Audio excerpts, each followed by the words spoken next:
Good morning, everyone. Can I ask everyone to take their seats, please? We'll start in a minute or two. Thank you.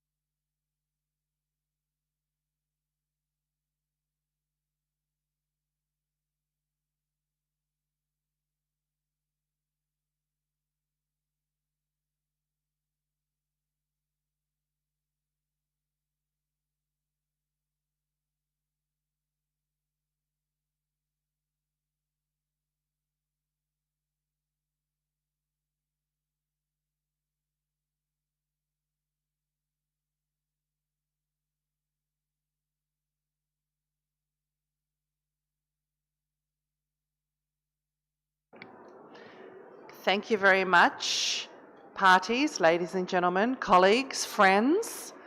We would like to start this morning's plenary session, so please make your way to your seats as we are starting the session now.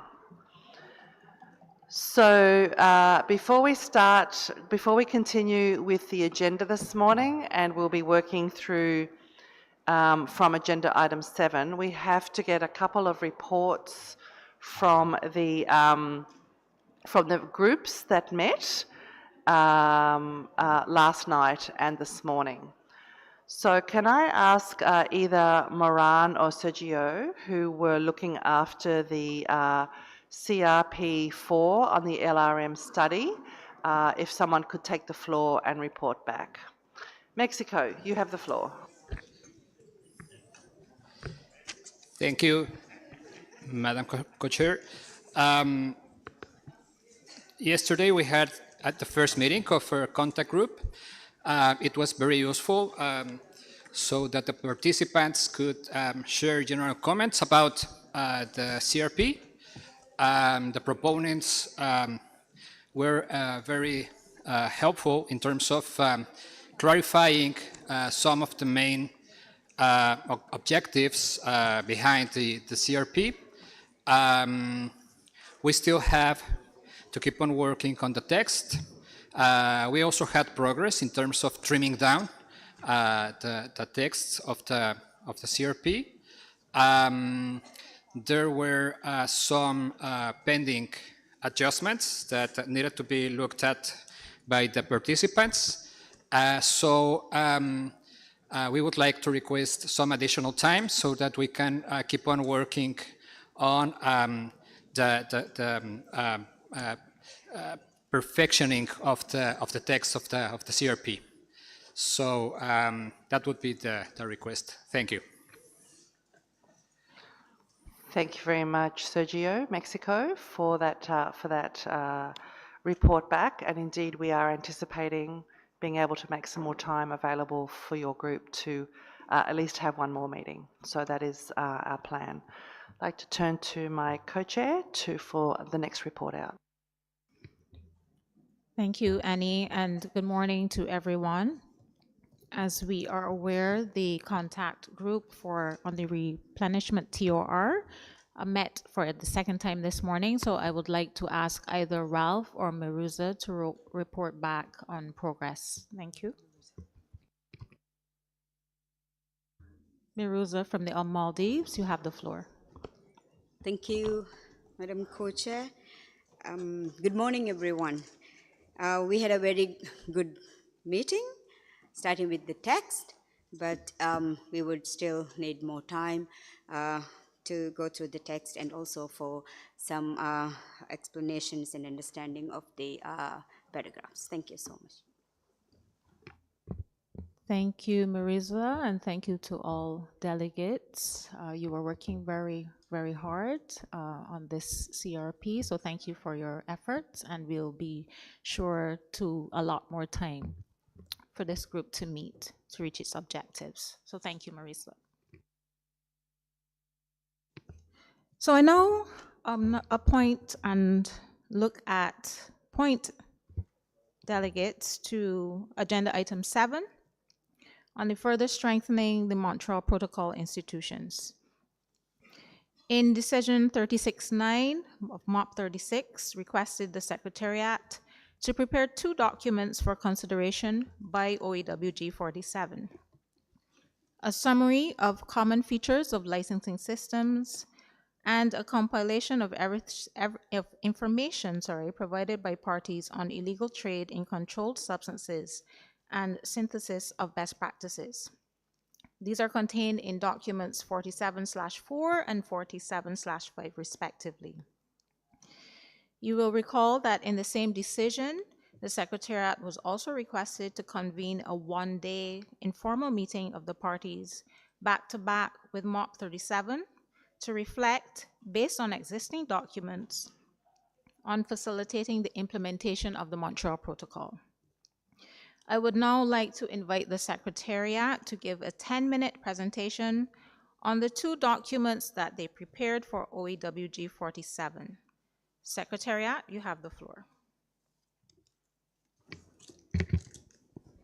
Thank you very much, Madam Co-Chair. Good morning, distinguished delegates.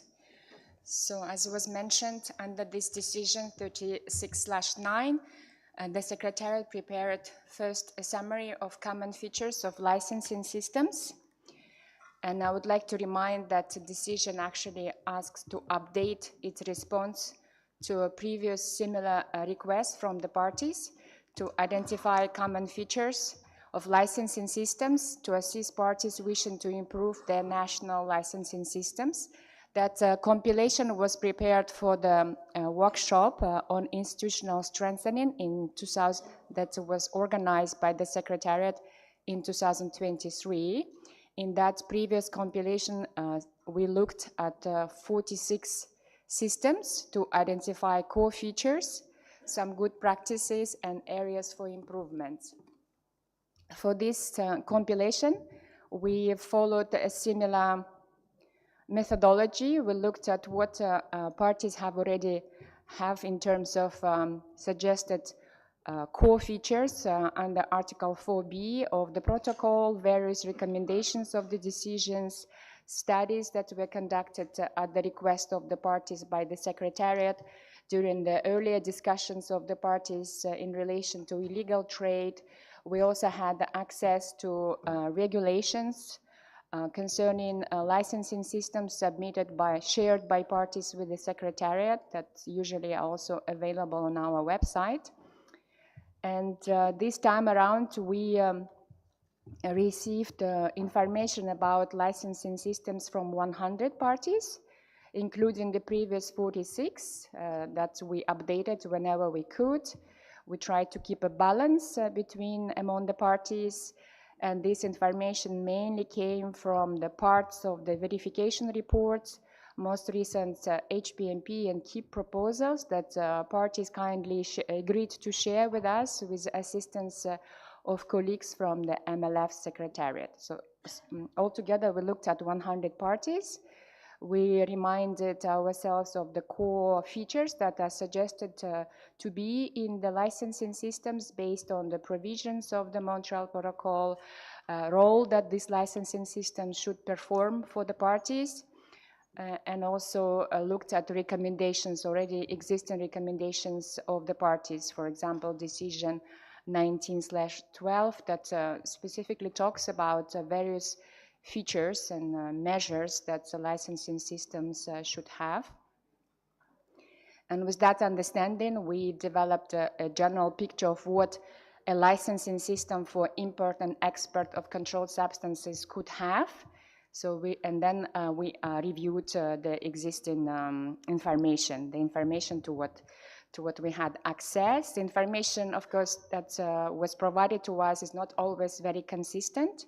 So if there are some features mentioned in some information, doesn't mean that, and in some other features are not mentioned, it doesn't mean that they don't exist in those countries. It's just what we had access to. So we looked at the scope of licensing systems, legal institutional frameworks behind those systems, how they're designed and operated, how they enable compliance and enforcement with regulations, how these systems allow to collect, verify, and report data, how it ensures transparency, and also supportive measures for operation of these systems.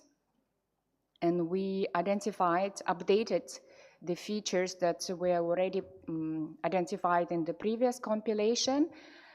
And they're quite extensive, so in this note that we prepared for this meeting, and will be also looked at informal meeting that the Secretariat is organizing before next MOP. They're all summarized in conclusion, so about 11 common features that are listed on this slide. We also identified, by common features, we thought that those that were mentioned in more than 60 cases of licensing systems that we reviewed, some notable practices that perhaps good for replication and that help to enhance the efficiency and effectiveness of the licensing systems.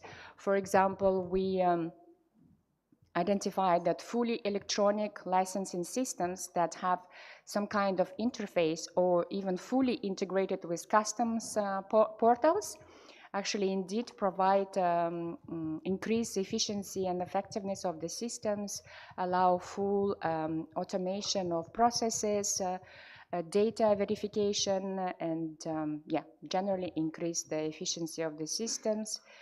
Also, for example, we saw that in some cases, to promote good practices and safe practices using controlled substances and their alternatives, access to quota and licensing is restricted to certified businesses. We also saw that in some cases there are inbuilt incentives in the licensing systems to promote low GWP alternatives. For example, simplified and expedited custom procedures for those importers or exporters.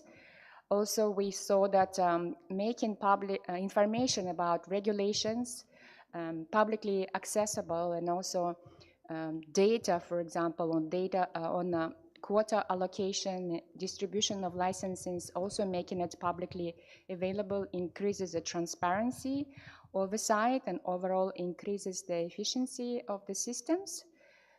And we also identified some features that have been mentioned in a more limited number of cases. For example, that export and re-export transit not covered in some cases, also the coverage of used reclaimed substances, products, and also there is still a reliance on manual verification of the information. So the key observation from this exercise is that the Montreal Protocol sets universal obligations, co-obligations for the compliance for the licensing systems, but the implementation depends very much on across countries. Countries tailor these systems to their national circumstances, capacities, and priorities, but it's important that licensing systems help to achieve compliance with the Montreal Protocol objectives while also facilitating efficiency of trade. Concerning the second study that we also prepared under this decision, and we've been doing this compilation for the third year in a row, is compiling information on practices used by national authorities in tackling illegal trade and controlled substances. And for this specific compilation, we were requested to synthesize best practices and especially look at the disposition of detained substances. So in the current database that we compile based on the submission of the parties, we have 786 cases.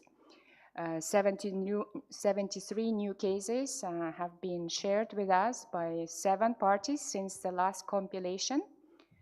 Usually we prepare these compilations at least 2 months in advance to the OEWG, so these compilations include cases submitted up to April 2025. This is geographical distribution. As you can see, as in previous cases, we have a lot of submissions from the Eastern European countries, Western European, other states. These are United Nations geographical regions.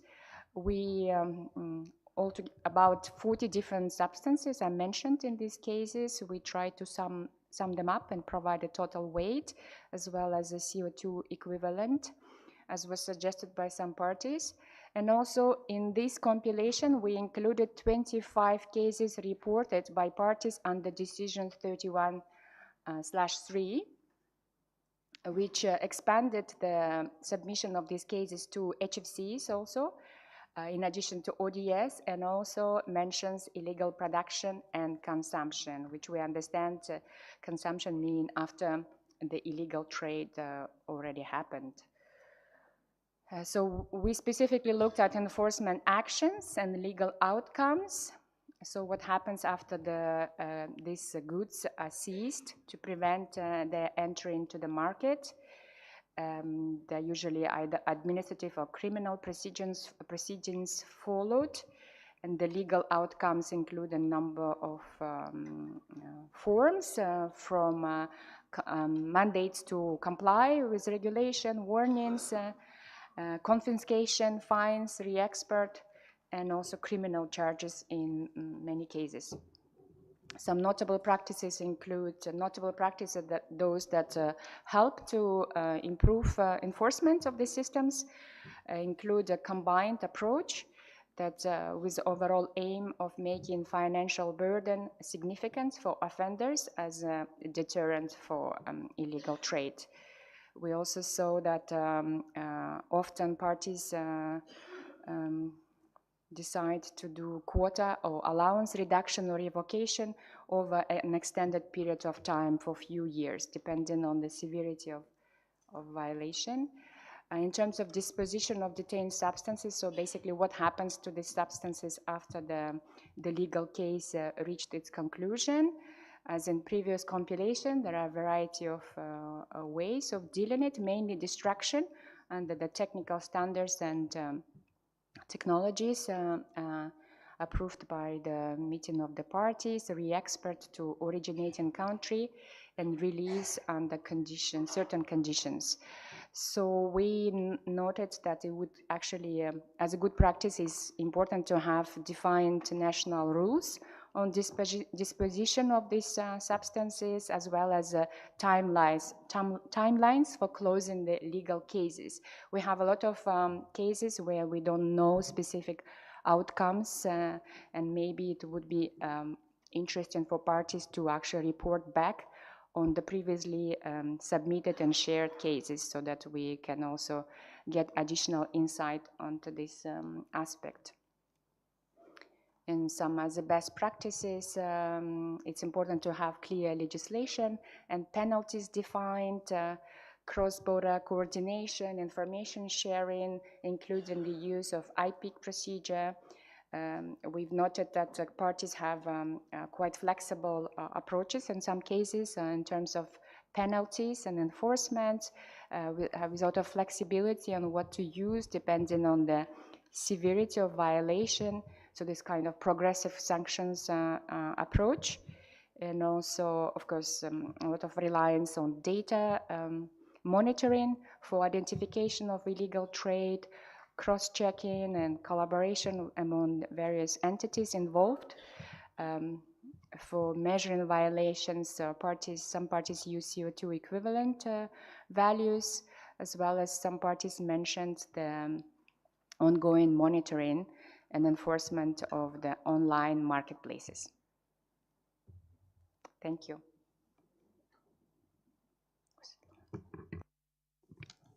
And thank you, Liazat, for the presentation, and to the Secretariat for its hard work on these two papers. We also thank parties that have submitted the illegal trade cases and shared information on their licensing systems with the Secretariat. In addition to the two papers just presented by the Secretariat, the parties in paragraph 6 of Decision 36-9 had also requested the Secretariat to prepare an analysis of systemic issues in relation to compliance, based on cases considered by the committee over the past 10 years, for consideration by the Implementation Committee at its 74th meeting, and that the informal meeting to be organized prior to MOP 37. The Implementation Committee has made this analysis available to parties as a background document. The advanced version of the annex is already posted on the meeting portal. With that, I now open the floor for discussions. I would like to suggest that in your interventions, you include what issues you would like the informal meeting prior to MOP 37 to address. The floor is now open for interventions.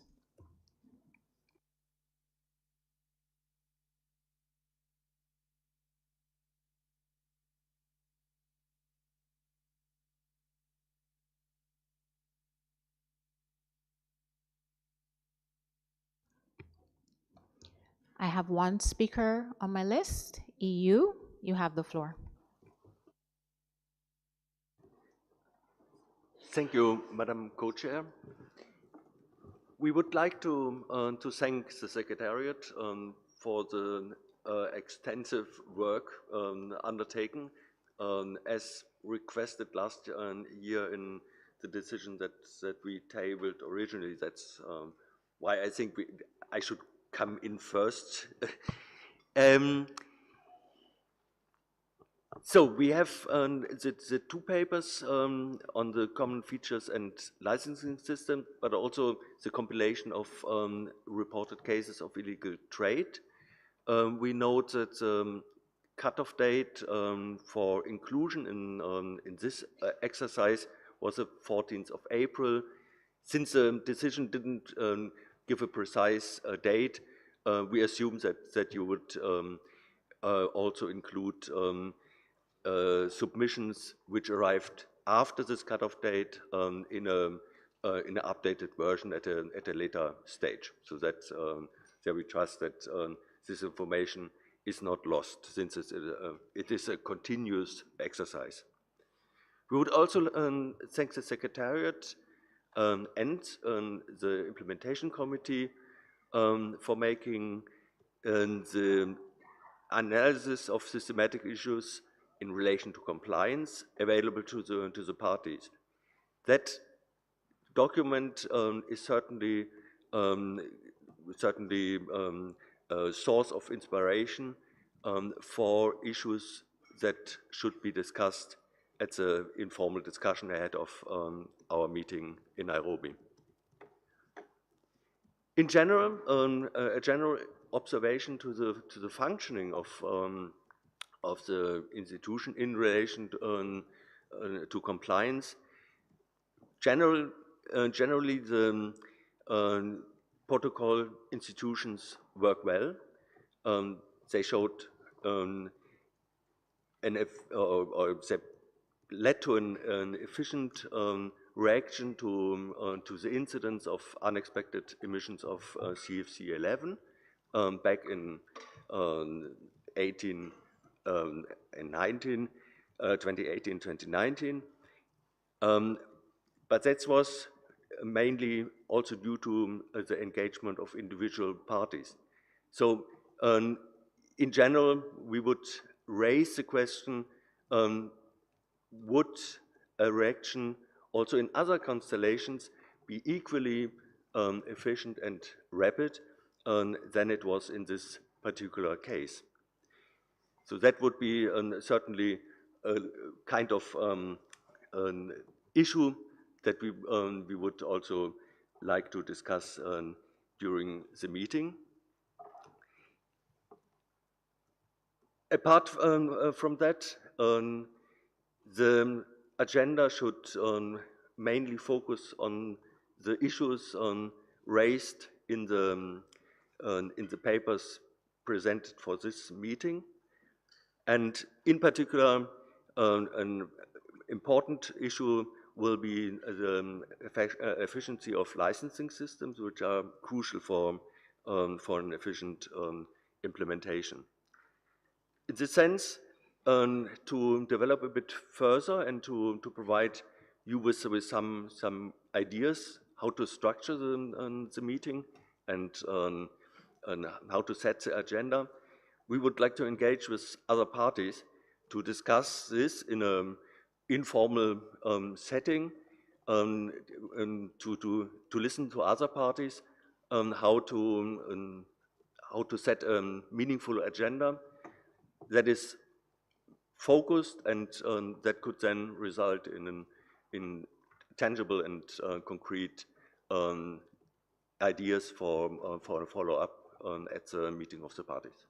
Thank you. Thank you, EU, for that intervention and for breaking the ice. I'm seeing no other requests for the floor at, okay, that's a trick. Thank you so much. I'm now seeing Canada. Canada, you have the floor. Thank you, Madam Co-Chair. It's always good to say I don't see any requests for the floor and in order to get requests from the floor. We thank the Secretariat for its presentation and the documents that have been prepared on licensing systems, which we found very useful, as well as the other document related to practices for preventing illegal trade. Like the European Union, we think it would be useful to provide perhaps some ideas for the Ozone Secretariat to structure and identify key topics for the one-day meeting that we will be having before the MOP.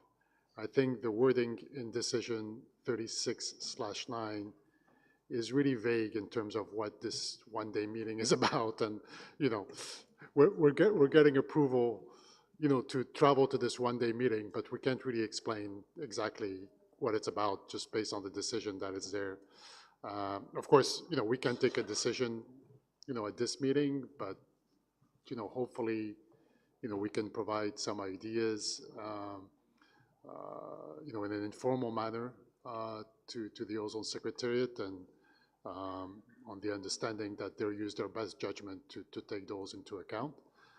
We can do this in an informal group. We have a few ideas ourselves. I think if there's an informal group, we can discuss that, or we could engage, in plenary if there's only a few delegations that are interested in proceeding in this manner. We're in your hands on how to proceed, Madam Co-Chair. Thank you, Canada. I now have on the list Mali and Switzerland. Mali, you have the floor. Ok. Bonjour à tout le monde. Merci, Madame la coprésidente, pour la parole accordée. Je joins ma voix à celle de mes prédécesseurs pour féliciter le gouvernement thaïlandais pour l'accueil chaleureux et le secrétariat aux jeunes pour la bonne organisation de l'événement. Alors, ma préoccupation est la suivante. Étant donné que l'efficacité du système de licence et de quotas dépend en partie de la fiabilité des données, je voudrais qu'on prenne en compte la considération des données envoyées sur les HFC par les parties avant les enquêtes nationales pour l'élaboration d'équipes comme des données provisoires. Si cet aspect n'est pas pris en compte dans certains pays, on restera avec des données loin de la réalité, alors que l'objectif est d'avoir des données cohérentes, exhaustives et fiables. Donc, je souhaitais qu'on en parle lors de la réunion des parties. Merci.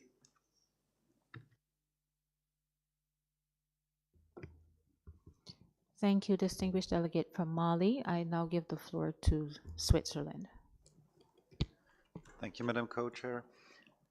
We would like to echo the distinguished delegates from the EU and Canada in thanking the Secretariat for their preparative work. And also we see value in having a conversation during this meeting to make to gather some more ideas of how we take best value out of the meeting that is scheduled before the MOP on strengthening the Montreal Protocol institutions. Thank you very much. Thank you, Switzerland. Are there any other requests for the floor? United Kingdom, you have the floor. Thank you to the Secretariat for this presentation. The UK continues to see this as an important issue and appreciates the Secretariat's briefing materials, which set out a clear picture of licensing and illegal trade. The UK would also like to thank the Secretariat for sharing the note from this year's implementation committee that was drafted in response to Decision 36-9, as well as the compilations of licensing and illegal trade. We agree with Canada and the European Union and would also like to discuss this agenda item further in an informal meeting in December. And so in order to kind of discuss that the informal meeting in December, we'd really appreciate an informal group this meeting. Thank you. Thank you, distinguished delegate from the United Kingdom. So at this time, I'm seeing no other requests for the floor. Iran, you have the floor. Thank you, Madam Co-Chair, and also thanks the Secretary to present a very nice report. I want actually to use this opportunity to thank the Secretariat also for updating the EPIC. In 2022, to increase the number of the countries up to 100, and also the company is up to 2,000.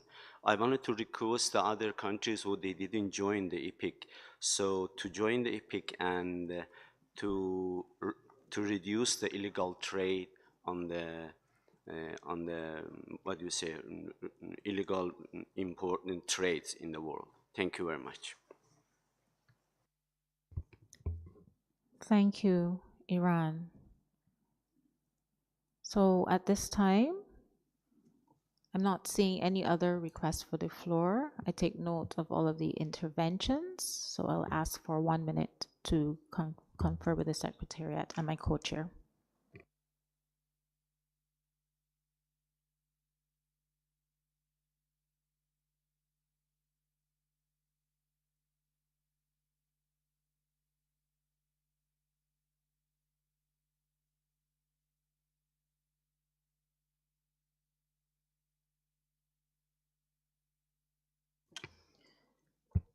Thank you everyone for your patience.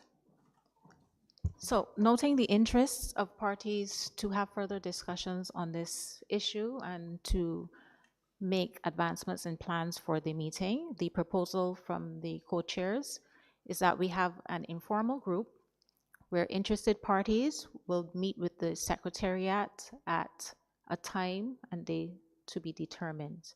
So that is the proposal from the chair. Interested parties will meet with the Secretariat to discuss the matter further. Are there any objections to this proposal? Thank you very much. Turkey, you have the floor. Yeah, thank you very much, Co-Chair. Distinguished delegates, we would like to thank the Secretary for the report. We would like to add some comments for decision 36. Transit movements are not subject to licensing under the current system. Considering countries have high trade volume, licensing of the transit trade is not technically or administratively feasible. Also, it is not compliant with the core objectives of the Customs Union Agreement, which aims to facilitate trade and remove barriers. In addition to that, international transit agreements do not impose a licensing obligation for goods moved under the transit regime. But according to the risk assessment, if needed, customs authorities already carry out detailed inspections and collaborate through the international investigations intelligence mechanism, ensuring effective oversight. So we believe that practical guidance is needed on how such measures can be implemented, especially in the countries with high trade volumes. On the other hand, we would like to highlight the situation of the transit transactions reported as illegal trade. In this context, we also kindly request clarification on how responsibilities are determined among the importing country, the exporting country, and the country used for transit in cases involving such incidents. Thank you very much, Madam Co-Chair. Thank you very much for that intervention, Turkiye. Based on your intervention then, I would suggest that you also join the group of interested parties in the discussion with the Secretariat to outline what would be discussed at the informal meeting. Thank you.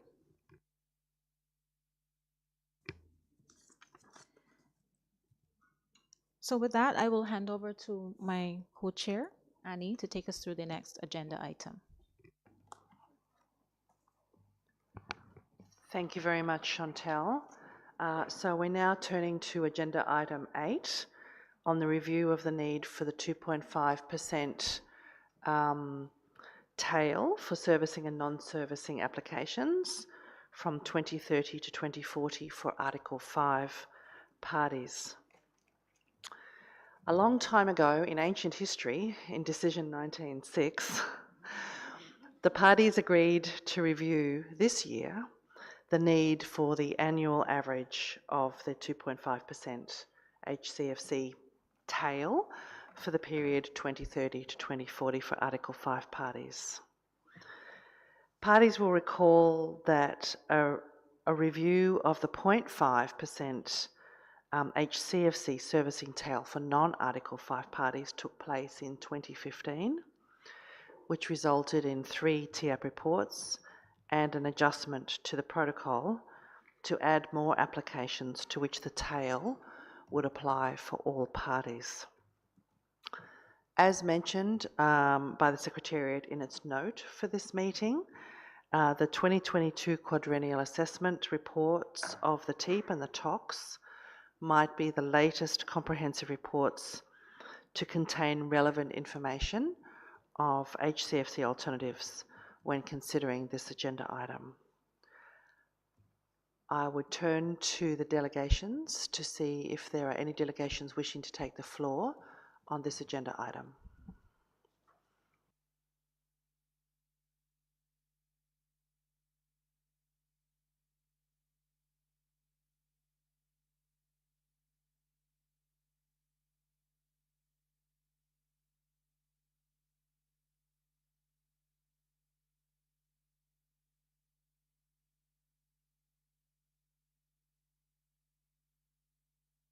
If delegations are interested, please make your intentions known quickly, otherwise I will move on.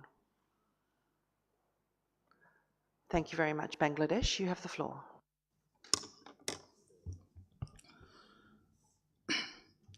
Good morning. Thank you, Madam Co-Chair. Considering the A5 countries scenario, Bangladesh believes that keeping this 2.5% tail consumption until 2040 is very crucial. Generally, the people of our country use their rack equipment for as long as possible, which has given this product an extended life period. Moreover, Bangladesh has transformed 4 major AC producing companies to R290 just in 2024. Before this conversion, they have produced a good number of HCFC-based equipment, which is still in the market. We expect that this product will be in use for a long time. We also believe that this situation exists in many other A5 countries. Considering this, we think that we will need a certain amount of allowance for servicing this existing rack equipment until 2040. Thank you, Madam. Thank you very much, Bangladesh. And I note your interest in keeping the tail as it is, as far as I understand it.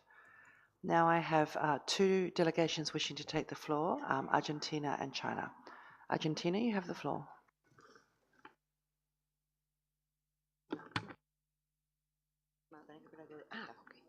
Gracias, señora copresidente. Bueno, para nuestra delegación, quizás ya me hayan escuchado en el half day session de la última sesión que tuvimos en relación con la enmienda de Kigali. En nuestro país realmente tenemos un problema que es bastante serio, Todavía no sabemos cómo vamos a poder enfrentarlo porque es un sector que no tiene o no hemos identificado todavía la posibilidad de encontrar alternativas para la reconversión. En particular estoy hablando de los buques pesqueros de gran porte. Es decir, tenemos una flota pesquera de 791 barcos entre 70 y 100 metros de largo y algunos con una capacidad de refrigeración de 1 tonelada. Y lamentablemente hasta el momento no se han encontrado alternativas para modificar los sistemas de refrigeración y cambiar un barco de esos, bueno, el presupuesto que se necesita es excesivamente elevado. Por lo tanto, para nosotros esta cola del 2,5 es muy importante, si bien no nos alcanzaría para solucionar el problema, pero entendemos que debemos dejarla ahí e incluso ver,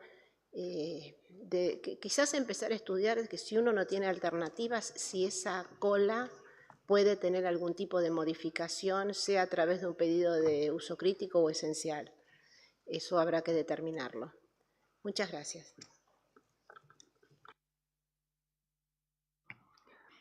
Thank you very much, Argentina, for those observations. After China on my list, I now have Malaysia and Lesotho. China, you have the floor. 谢谢主席。从第5条国家制冷空调等设备的保有量的趋势和维修保养的现实需求来看，我们认为保留2.5%的年平均量用于维修保养的用途，具有必要性。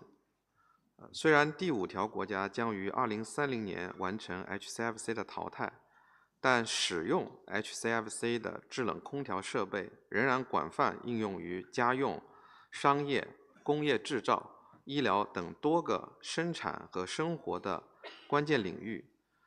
设备使用寿命普遍延伸至2040年甚至更长。因此，我们认为保留基线2.5%的 HCFC 是确保这些相关设施安全可靠运行的刚性需求。谢谢。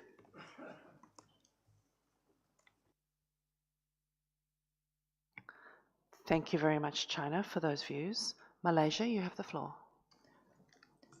Thank you, Madam Co-Chair. Malaysia wish to reiterate the importance of retaining the provision for an annual average of 2.5% of the HCFC baseline consumption for servicing purpose during the period of 2030 to 2040. While we are making steady progress in transitioning to low GWP alternative and non-HCFC technology, there remain a continued reliance on HCFC-based systems across many essential facilities. These systems are critical for maintaining public health, safety, and essential services, particularly in areas where replacement or retrofit options are not immediately viable due to the technical and economic constraints. The availability of HCFC for servicing is therefore vital to ensure the safe and efficient operation of this system throughout the remaining service life. This provision also supports the livelihood of servicing technicians, many of whom are small-scale enterprises, enabling them to manage legacy, equipment responsibility, and safety while the transition to sustainable alternative is underway. The continued ability of HCFC for servicing is essential to keep this system running safely and efficiently until the end of their useful life. It also helps support servicing technicians, many of them from small businesses, in handling old equipment responsible while the transition. Malaysia urged that any review of this servicing allowance take into full account the ongoing practical needs and challenges on the ground. We support the continued application of the 2.5% servicing provision throughout the 2030 to 2040 period to ensure system can keep running in the public interest. We remain committed to the effective implementation of HPMP Stage 3 and to strengthening the life cycle refrigerant management for end-of-life equipment to support a sustainable and inclusive transition. Thank you, Madam Co-Chair. Thank you very much, Malaysia. Ms. Thoto, you have the floor. Thank you very much, Madam Chair, and good morning, everybody. The major question which we have is that we know that currently, or from the reports we got, including the TIP reports, we don't have the solution for every appliance or for every substance that we are working on. It means we still have the gap whereby in some substances we still do not have the alternatives. This tells that we still need to have that 2.5 tail, so that for the time when we are still working on the alternatives, or for the time when TIP is still trying to find out whether we have all the alternatives, we still have that chance of using that 2.5% as our provision for the implementation. I therefore believe for now, until we have all the alternatives required, we still need to keep that 2.5% for those 2 years until we have the indicators that shows that we have all the alternatives that we need, including the MDI's alternatives. Thank you. Thank you very much, Lesotho, for those views. I have one more delegation on my list wishing to take the floor. Well, okay, now two. So if any delegation wishes to take the floor on this issue, please do so before Armenia finishes its intervention. Armenia, you have the floor.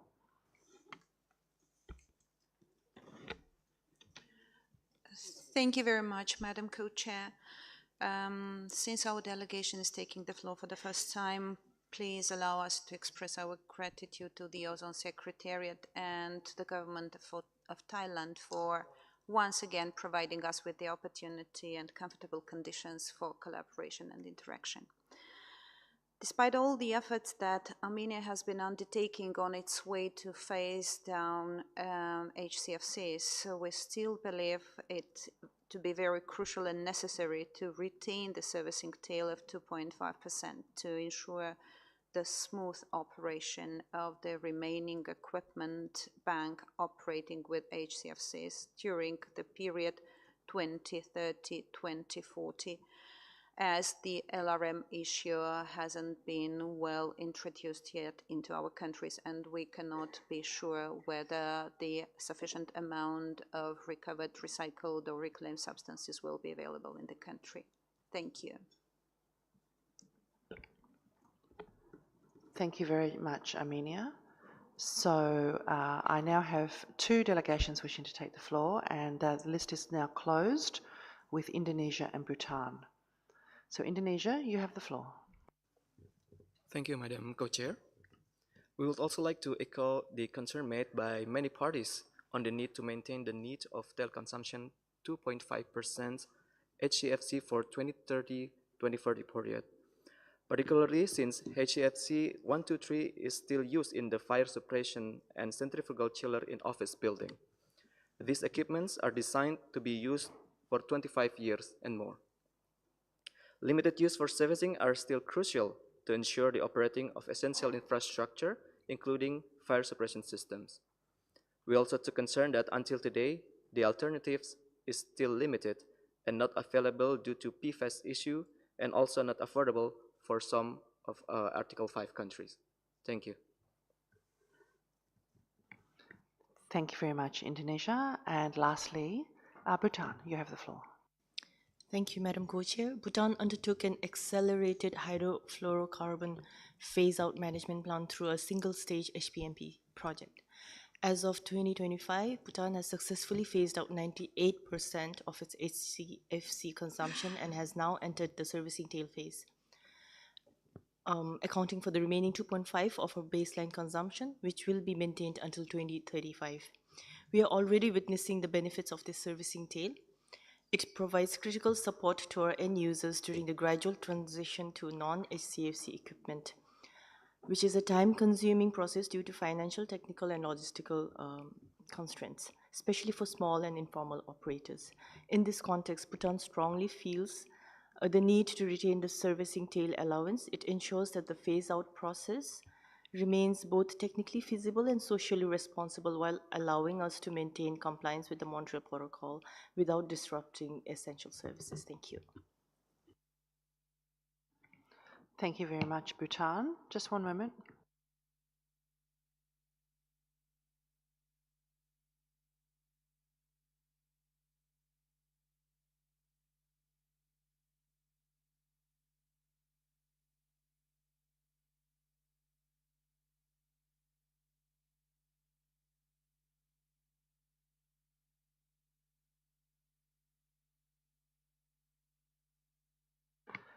Thank you very much, delegations. I think what we heard up here was a unanimity of view about the need to retain the 2.5% tail for servicing and other applications. We are not of the view that a decision, we're of the view that a decision is not taken, is not needed, I'm sorry, and that a decision would only need to be taken if we were changing the tail. So with this conclusion, we will retain, there's no parties wishing to change the 2.5% tail for servicing and other applications, and therefore we close this agenda item with that understanding. Is that agreeable? I don't see any delegations objecting to that conclusion. Thank you very much, parties, and we'll move to our next agenda item. Chantal, you have the floor. Thank you, Annie. I now wish to introduce the next agenda item. Item 9 on the classification of Palestine, the state of Palestine, as an Article 5 party and access to support from the Multilateral Fund. Parties will recall that this matter was included in the agenda of the preparatory segment of the combined COP13, MOP36. Subsequently, the State of Palestine requested postponement of the consideration of this matter to MOP37.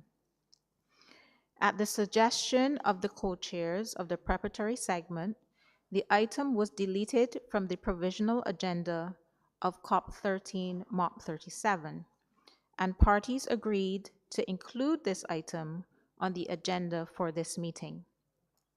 Background information to assist parties in their consideration of the request of the State of Palestine is contained in the Secretariat's note for COP13, MOP36, and in Annex 3 to the addendum of that note.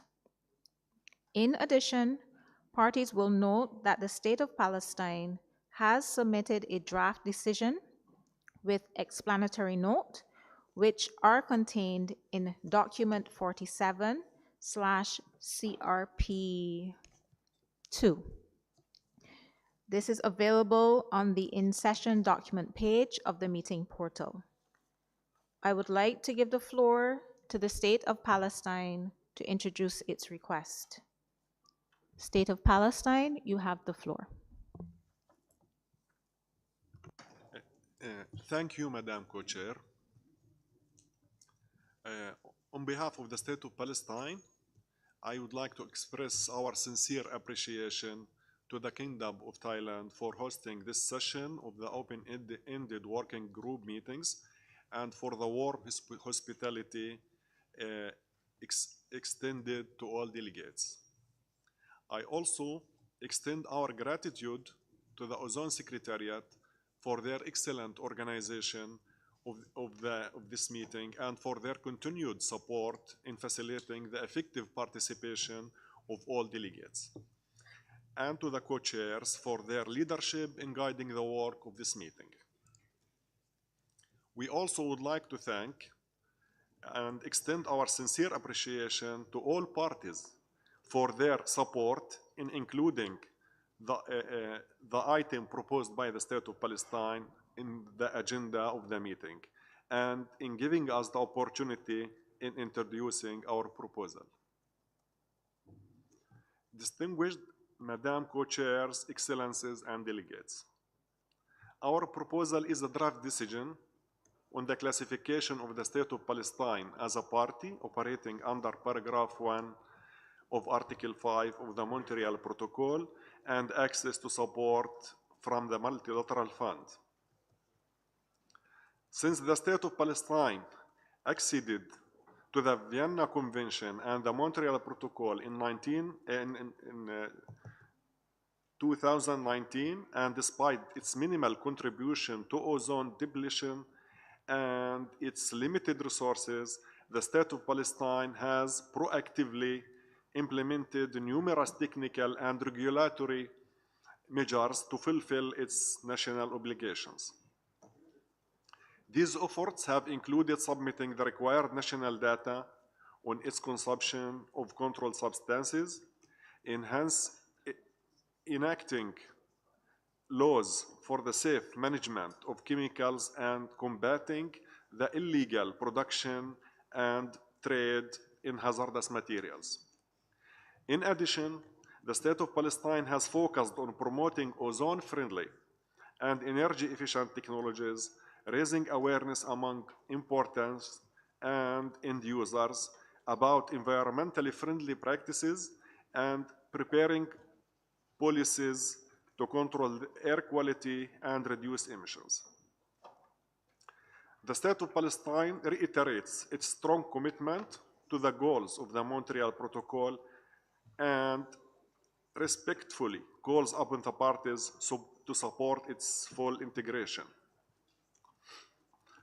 Official recognition under Article 5 and access to support under the Multilateral Fund are essential in enhancing its institutional and technical capacities, establishing a national ozone unit, and supporting more effective implementation of the ozone treaties. Thank you. Thank you, distinguished delegate from the State of Palestine. I now open the floor for general statements, as well as any questions to the State of Palestine and reactions on the draft decision just presented. I have on my list Kuwait, Saudi Arabia, and Lebanon. Kuwait, you have the floor. شكرا سيدتي الرئيسة المشاركة، وإني أتحدث باللغة العربية تقديرا وإجلالا إلى دولة فلسطين باسمي وباسم بلادي حكومة وشعبا إلى دولة فلسطين، الشريان النابض في قلب كل إنسان يدافع عن حقوق الشعوب والتزاماتها في هذا الكوكب. سيدتي الرئيسة، إنني أنظر إلى دولة فلسطين وأستغرب عدم وجودها ضمن هذه المنظومة والعائلة. لقد تحدثنا كثيرا أن اتفاقية مونتريال بروتوكول هي عائلة وليست اتفاقية، ونجاحنا ارتبط بهذا الهدف وهذا الكيان. سيدتي الرئيسة، الأخوة أعضاء الوفود، إن من حق الشعوب أن تكون ممثلة بكامل طاقاتها وأن تمول وتأخذ. حسب التصنيف، دولة فلسطين الشقيقة هي دولة تعمل تحت المادة 5، وقد صادقت في العام 2019 وحتى اليوم لم نجدها موجودة. والسؤال أيضا موجه إلى الإدارة القانونية في سكرتارية الأوزون لعدم دخول دولة فلسطين إلى هذا البروتوكول حتى اليوم، أو لعدم وجود سوابق سابقة لمثل هذه الظروف، لماذا لم تحول ملف دولة فلسطين إلى لجنة التنفيذ للنظر في التزاماتها إذا كانت هنالك بعض المعلومات الناقصة. وشكرا سيدة الرئيسة.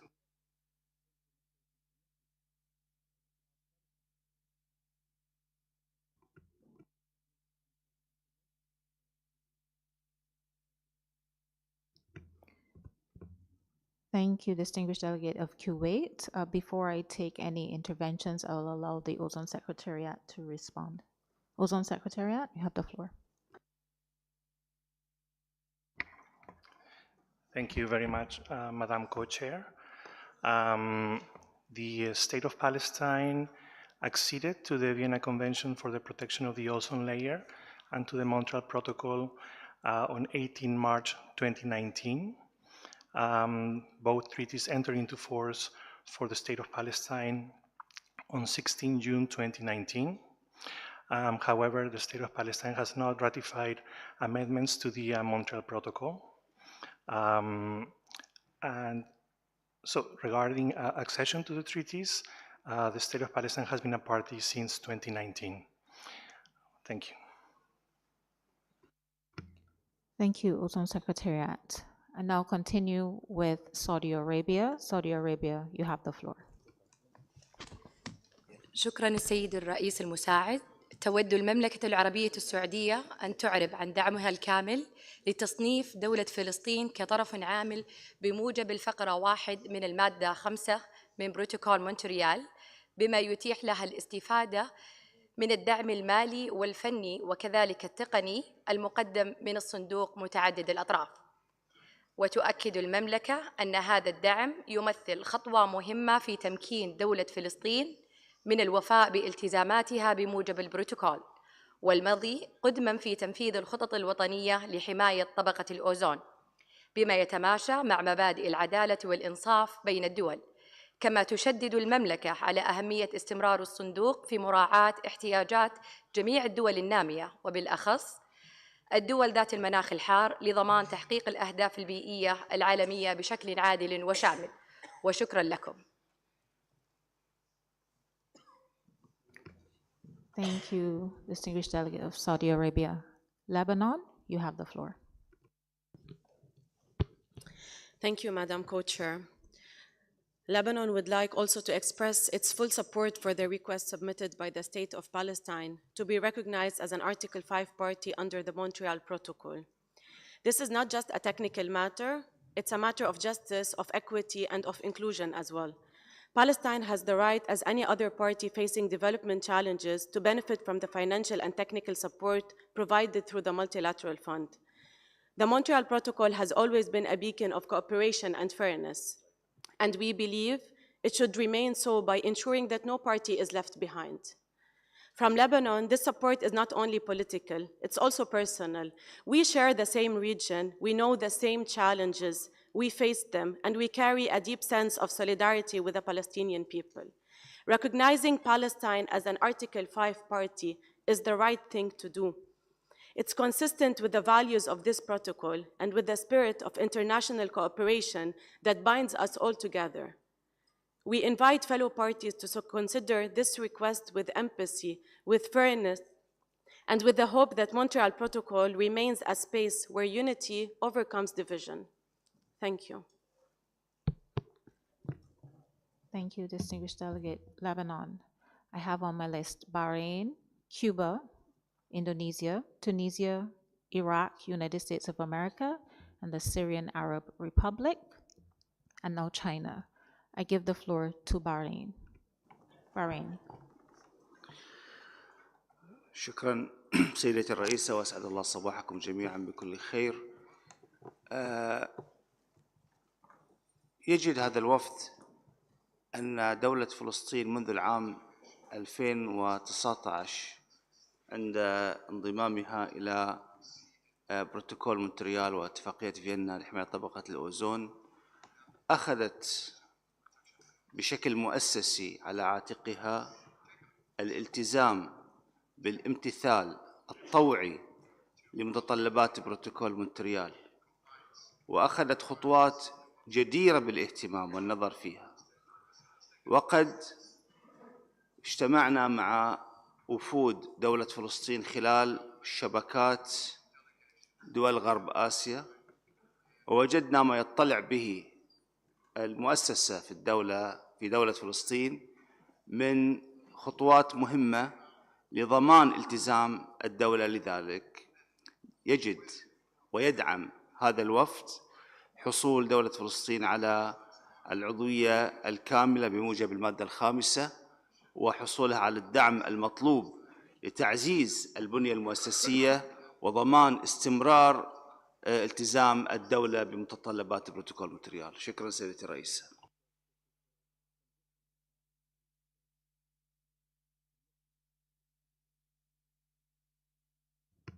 Thank you, Bahrain. I now give the floor to Cuba. Cuba, you have the floor. Muchas gracias, señora copresidente. El gobierno y pueblo de la República de Cuba apoyan a todas las delegaciones y sus expresiones de solidaridad con Palestina que la han precedido y ciertamente apoya el derecho del Estado palestino a ser reconocido como parte del artículo 1 del artículo 5 de los países que operan en el protocolo de Montreal. Muchas gracias.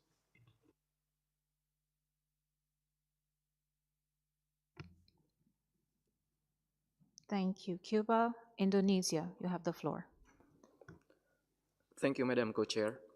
Since acceding the Montreal Protocol in 2019, the State of Palestine has proactively implemented numerous technical and regulatory measures to fulfill its national obligations despite facing extraordinary socioeconomic and geopolitical challenges.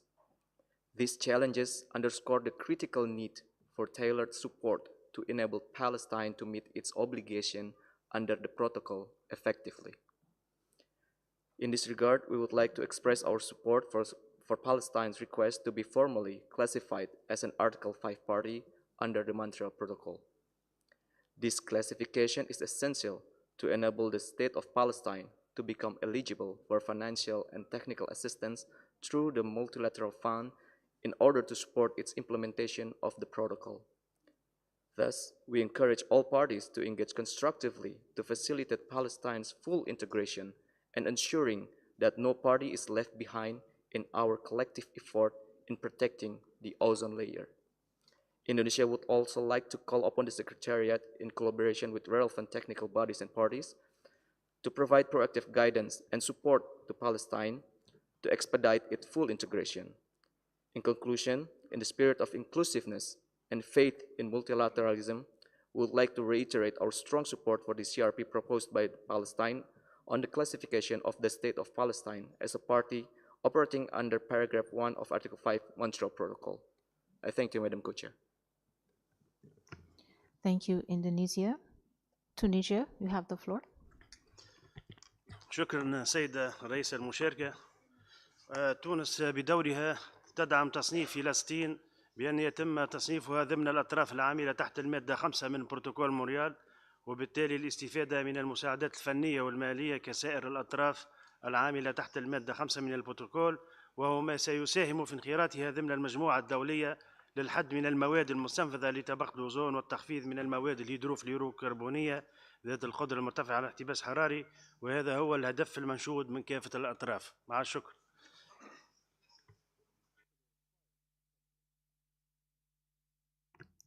Thank you, Tunisia. Iraq, you have the floor. شكرا السيدة الرئيسة. بداية أود أن أعرب عن شكرا وفدنا لدولة تايلاند على حسن الضيافة، وكذلك الشكر موصول لسكرتارية الأوزون لجهودها في تنظيم هذا الاجتماع ووثائق الصلة. وأود أن أشير بأن العراق يدعم تصنيف دولة فلسطين الشقيقة كعضو عامل بالفقرة 1 من المادة 5 من بروتوكول مونتريال، والحصول على الدعم الكامل من الصندوق المتعدد الأطراف. وشكرا.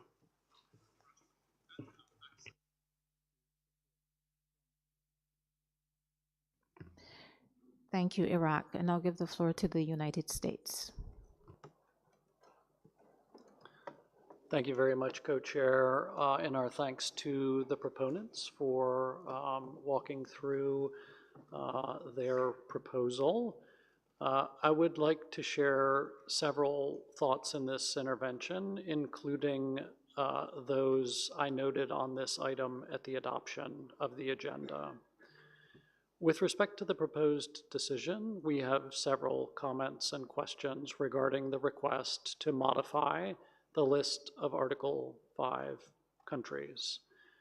First, I would note that the United States sent a notice to the UN Depositary in 2019 indicating that we do not consider Palestine as being eligible to join the Montreal Protocol and Vienna Convention, and we therefore, as a legal matter, do not consider the United States to be in a treaty relationship with them under these agreements.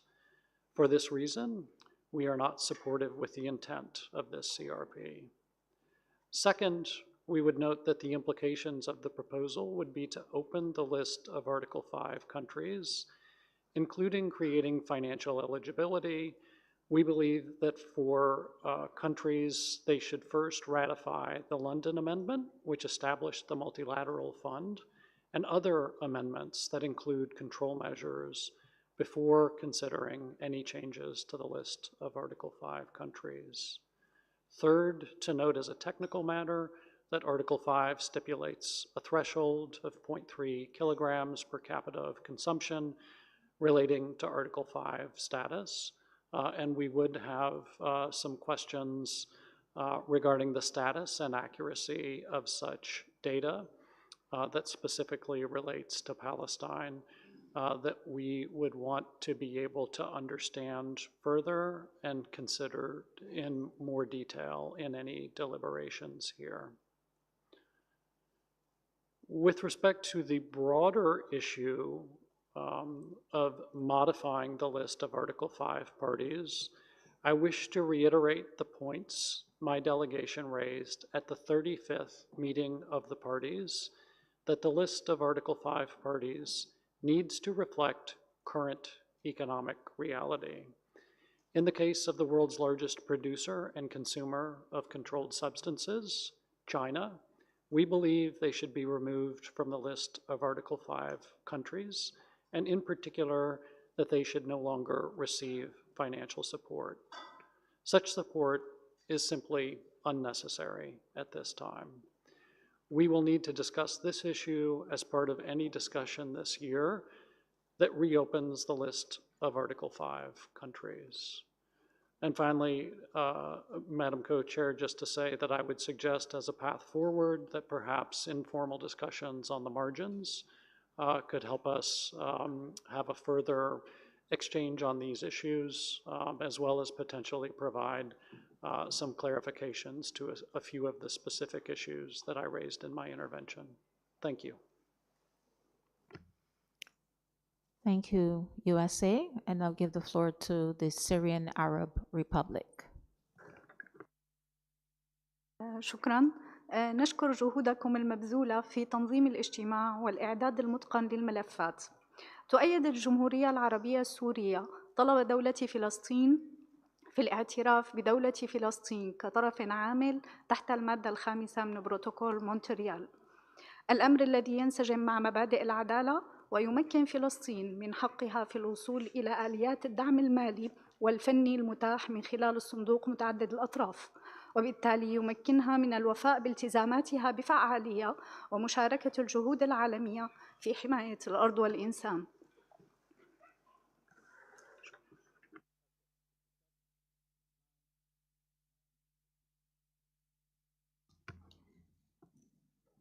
Thank you, Syrian Arab Republic. I now give the floor to China. China, you have the floor.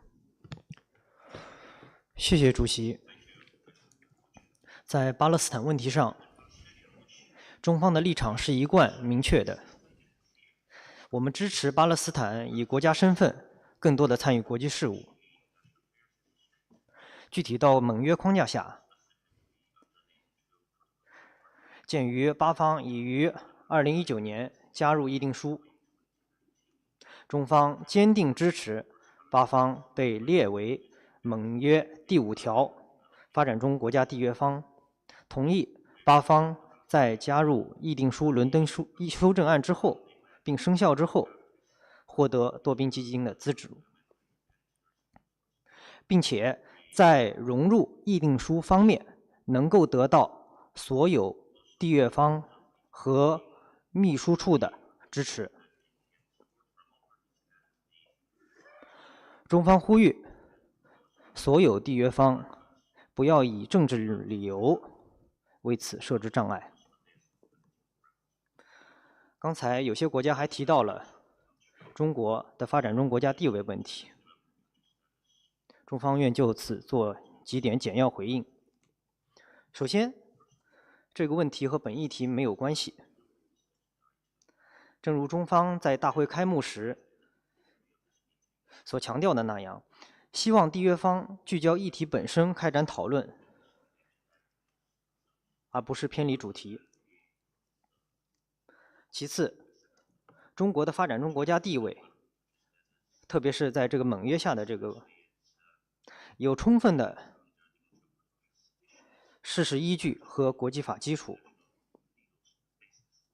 如果要说起来，恐怕3天3夜也说不完。我也不想浪费大家的时间。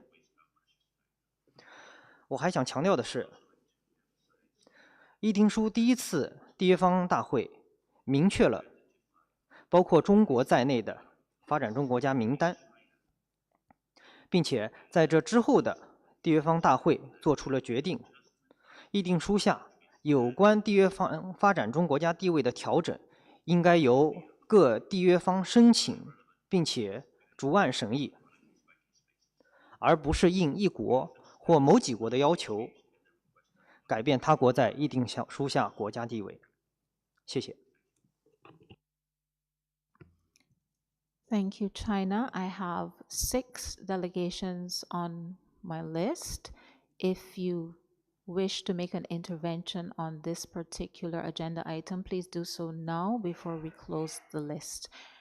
So I have Iran, Maldives, Egypt, Qatar, Bangladesh, Brazil, Senegal, and Somalia. Iran, you have the floor. Thank you, Madam Co-Chair. Actually, we believe that we are here to talk about how to save the ozone layer accordingly to save the human life. So we believe that the ozone layer does cross the geographical borders. So we have not to think about the borders. We have to think about the entire world and also the entire ozone layer. So that is why I wanted to request the parties and also the Secretariat to welcome the proposal of the State of Palestine, and we strongly also endorse this proposal and strongly requesting MLF to help them financially and also technically to manage their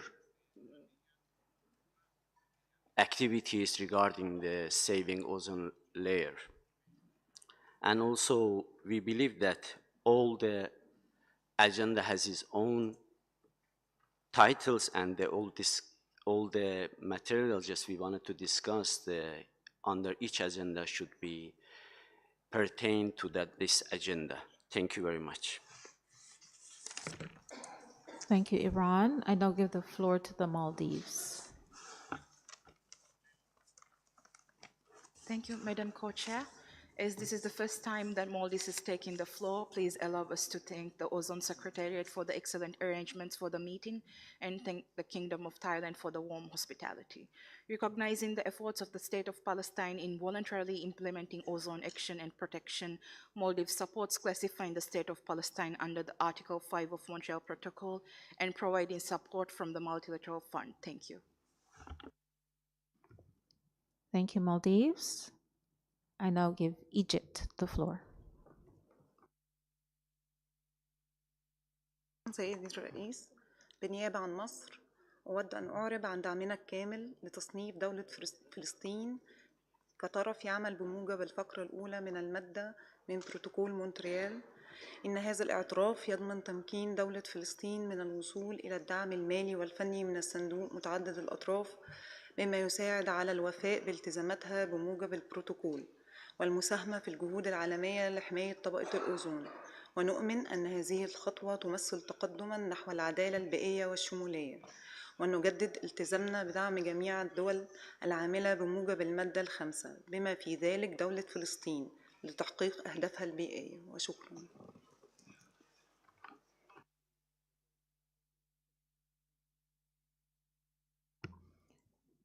Thank you, Egypt. There are several parties that have requested the floor. So as we go forward, I intend to close the list. So again, this is an appeal for any other delegations that request to take the floor on this issue to please indicate now before we close the list. I now give Qatar the floor. السلام عليكم.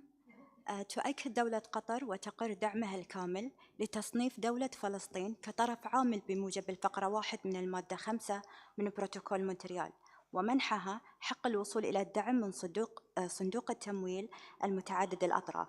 وترى دولة قطر أن من حق دولة فلسطين بصفتها دولة نامية الاستفادة من الدعم الفني والمالي المقدم من الصندوق لتعزيز قدراتها على تنفيذ التزاماتها بموجب البروتوكول، كما أن من حق الشعب الفلسطيني أن يحظى بهذا التمويل والدعم أسوة بباقي الشعوب بما يمكنه من بناء قدراته وتحقيق التزاماته في هذا المجال.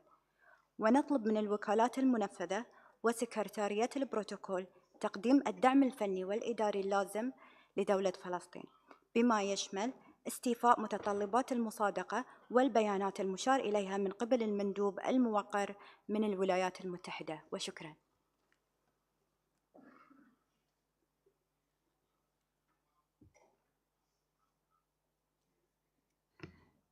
Thank you, distinguished delegate of Qatar. So on this list, I have Bangladesh, Brazil, Senegal, Somalia, Bosnia and Herzegovina, sorry, Norway, Morocco, and the Russian Federation. Again, if parties wish to take the floor on this issue, please indicate before we close the list. Otherwise, we will close after the Russian Federation and decide on a way forward. So Bangladesh, we give you the floor. Thank you, Madam Co-Chair.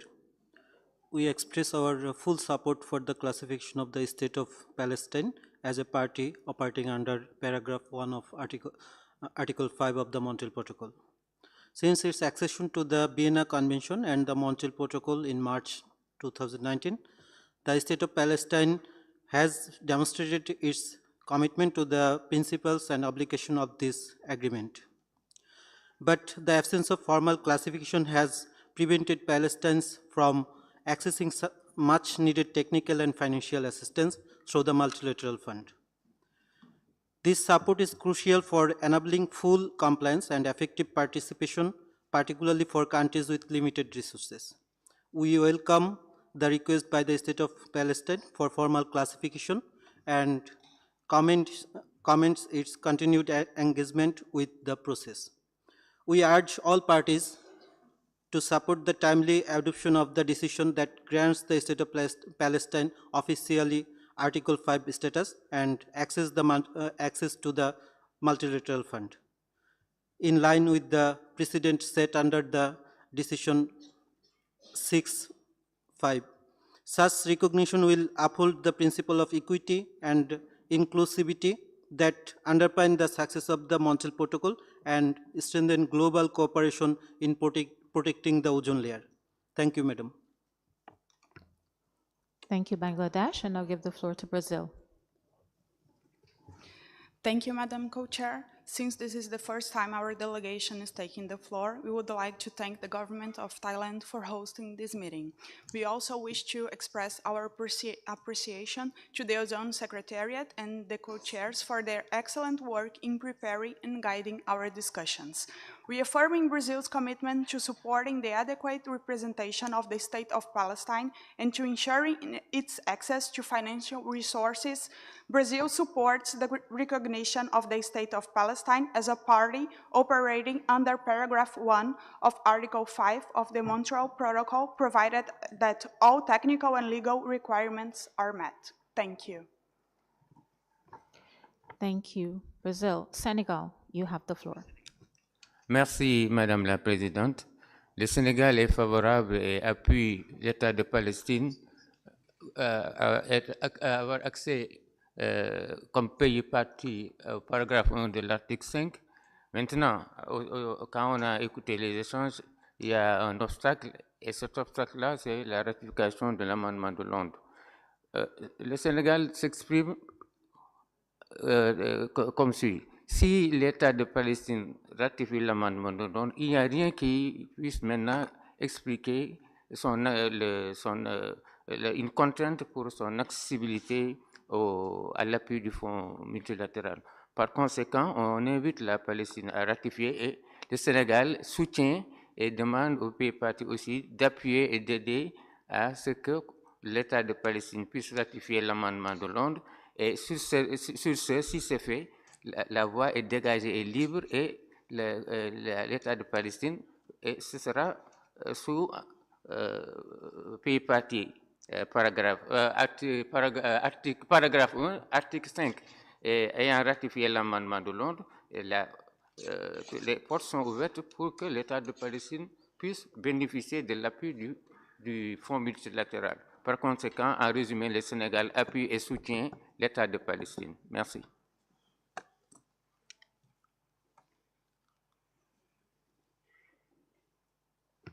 Thank you, Senegal. I give the floor to Somalia. Thank you, Madam Co-Chair. As Somalia taking its first time the floor, we would like to express our sincere appreciation to the hosting country, the Royal Thailand, and the Ozone Secretariat. Somalia took the floor to express its unequivocal support for the request by the State of Palestine to be formally classified as a part operating under paragraph 1 of Article 5 of the Montreal Protocol on substances that deplete the ozone layer. The Montreal Protocol stands as a beacon of multilateral environmental cooperation, a testament to what we can achieve when we unite for a common global good. Its success hinges on the principle of common but differentiated responsibilities. Acknowledging that developing countries require specific support to fulfill their obligation, this principle is enshrined in Article 5, which provides the necessary financial and technical assistance through the Multilateral Fund. Madam Co-Chair, Somalia fully supports the request of the State of Palestine and believes that supporting Palestine's request is consistent with our collective commitment to a healthy ozone layer and to fostering universal participation and compliance. It is an investment in the long-term success in the protocol and in upholding the principles of international environmental cooperation. Thank you. Thank you. Somalia, distinguished delegate of Bosnia and Herzegovina. Thank you very much, Madam Co-Chair, for giving me the floor. Since Bosnia and Herzegovina is taking the floor for the first time, we would like to express our sincere appreciation to government of Thailand and the Ozone Secretariat for excellent arrangement of this meeting. Bosnia and Herzegovina would like to express full support to request of State Palestine to be classified as Article 5 country. State of Palestine, as a party of Vienna Convention and Montreal Protocol, has full right to be supported in order to implement their expressed commitments. Thank you very much. Thank you, Bosnia. I now give the floor to Norway. Thank you. We would like to thank the State of Palestine for presenting the CRP and for providing the Ozone Secretariat with their consumption data of controlled substances. We acknowledge the challenge of providing accurate data, in particular for the year 1987, that is almost 40 years back in time. However, we understand it has been the common practice to also consider best estimates, and we would like to appreciate the State of Palestine's best efforts in providing the most realistic estimates. On this basis, we are in a position to support the classification of the State of Palestine as an Article 5 country under the Montreal Protocol. However, we strongly encouraged the State of Palestine to ratify each of the amendments of the Montreal Protocol to allow it to access to the financial support from the Multilateral Fund, as well as enabling it to contribute to the broad participation in achieving the goals of the Montreal Protocol. Thank you. Thank you, Norway. I have 6 remaining delegations on the list, the last being Malaysia. So again, final appeal. If there are any parties that would like to intervene on this matter, please do so. And once you're added to the list, I will close the list. Otherwise, so Mauritania, you've been added. So at the end of this, we'll be seeking to close the list after Malaysia. Morocco, you have the floor.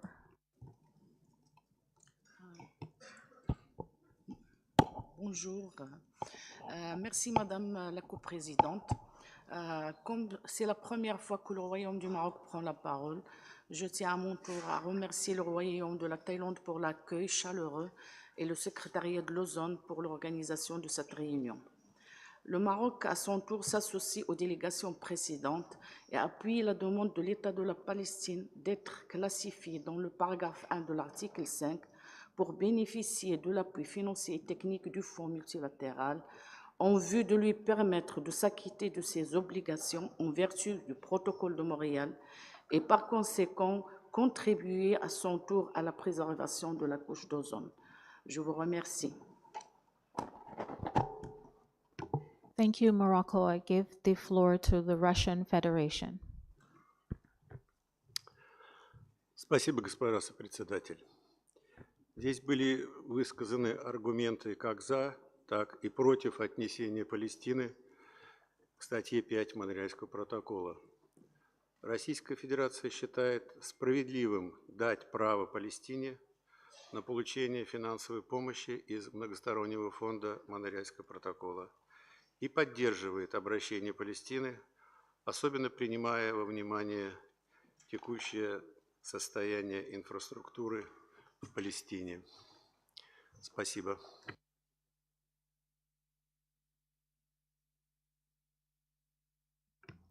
Thank you, Russian Federation, and I'll give the floor to Pakistan.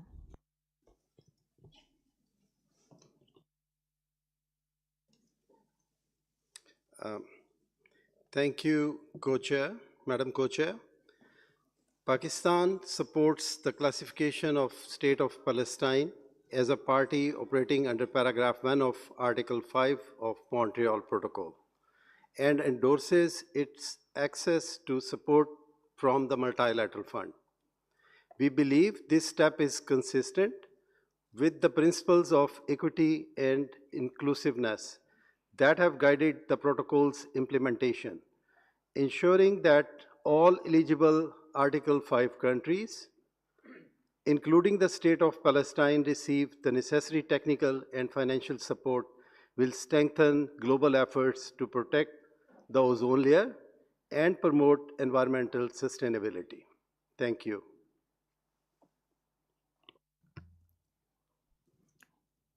Thank you, Pakistan. I see that Turkey is asking for the floor for a second time. Turkey, you have the floor. Thank you very much, Co-Chair. Turkey supports the accession of the State of Palestine of the Article 5 of the Montreal Protocol. As one of the most successful international environment agreements, the Montreal Protocol demonstrates the power of the global cooperation in addressing urgent environmental challenges. Article 5 provides critical financial and technical and institutional support to developing countries, enabling them to phase out the ozone-depleting substances while promoting sustainable development. As a country facing measurements, environmental and economical challenges, the State of Palestine will greatly benefit from the assistance offered under this article. It would encourage border cooperation, capacity building, and knowledge sharing among the countries facing similar environmental pressures. Supporting the State of Palestine's involvement ensures that no nation is left behind in our collective effort to protect the ozone layer and fight climate change. Thank you very much. Thank you, Turkey. And I'll give the floor to the UAE, United Arab Emirates. شكرا سيدي الرئيس. تود دولة الإمارات العربية المتحدة أن تعرب عن دعمها الكامل لتصنيف دولة فلسطين كطرف عامل بموجب المادة رقم 5 من بروتوكول مونتريال بشأن المواد المستنزفة لطبقة الأوزون، وإيمانا منا بحق جميع الأطراف المنضمة في التمتع بالدعم الفني والمالي الذي يقدمه الصندوق المتعدد الأطراف، فإن دولة الإمارات تدعو إلى اعتماد اعتراف دولة فلسطين كطرف عامل بموجب المادة رقم 5، مما يمكنها من الاستفادة من الدعم الذي يتيحه الصندوق في بناء قدراتها الوطنية والامتثال لالتزامات البروتوكول. وتؤكد دولة الإمارات على أن هذا الدعم سيساهم في تعزيز جهود دولة فلسطين في حماية طبقة الأوزون وتحقيق الأهداف البيئية المشتركة وفقاً لمبادئ الشمولية والعدالة التي يقوم عليها بروتوكول مونتريال. وشكراً.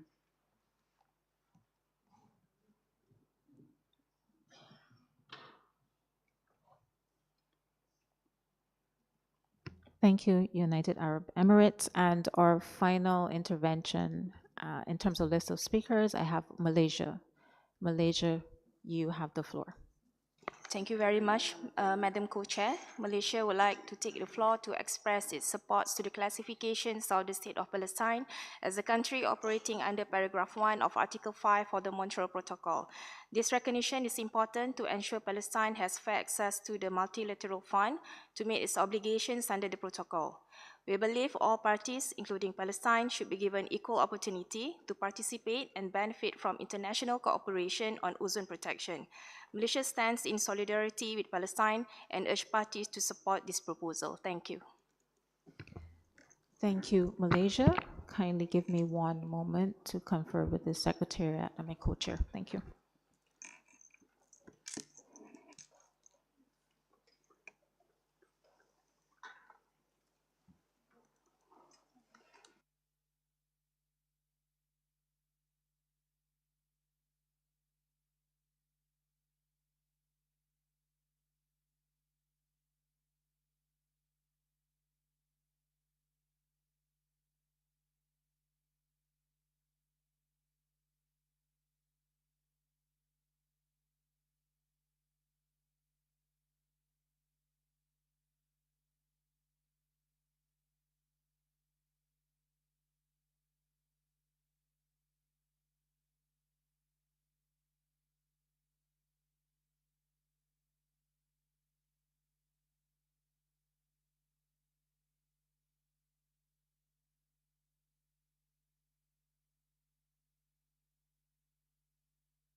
Oh, thank you for your patience, delegates. I see that Mauritania is asking for the floor. This is the second. Okay, but this is the second time that I've seen you ask for the floor and then take it back. So are you sure that you don't wish to take the floor? Okay. All right. So Mauritania, you have the floor. Merci, Madame la coprésidente. C'est pour la première fois que ma délégation prend la parole. Je remercie également le Royaume de Thaïlande pour son accueil chaleureux et le secrétariat de l'OZON pour la qualité de l'organisation. Au nom de la République islamique Mauritanie, j'exprime notre soutien résolu à la demande légitime de l'État de Palestine pour être reconnu comme pays à l'article 5 du protocole de Montréal. Cette reconnaissance est une question d'équité. Le peuple palestinien a le droit inaliénable de participer pleinement au mécanisme de protection environnementale conformément au droit international. Une nécessité pratique, l'accès au dispositif de l'article 5 est crucial pour aider la Palestine à éliminer les SAO malgré ces défis uniques. La Mauritanie appelle toutes les parties à soutenir cette demande par consensus renforçant ainsi l'université de l'efficacité de notre combat commun pour la couche d'ozone. Je vous remercie. Thank you, distinguished delegate of Mauritania, for that intervention. So I have conferred with the Ozone Secretariat and my co-chair. We've listened to all of the interventions made. There has been a lot of strong support for the state of Palestine. However, we know that there is no consensus. So the current proposal of the co-chairs is to have a discussion in the margins to clarify the issues and questions and concerns that are being raised. And then once we do that, we will come back later in the meeting to discuss and determine the way forward. So that is the proposal from the chair, that we have informal discussions in the margins to clarify the issues raised, and then we come back to this agenda item later in the meeting to discuss the way forward.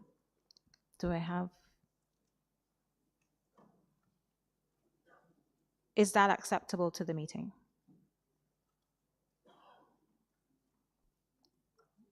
Okay, seeing no objections, that is how we will proceed with this agenda item. So interested parties, please, in the margins, and we will have a discussion, and then we will come back to it. You will report back on progress made. Thank you. And I now hand over to my co-chair, Annie.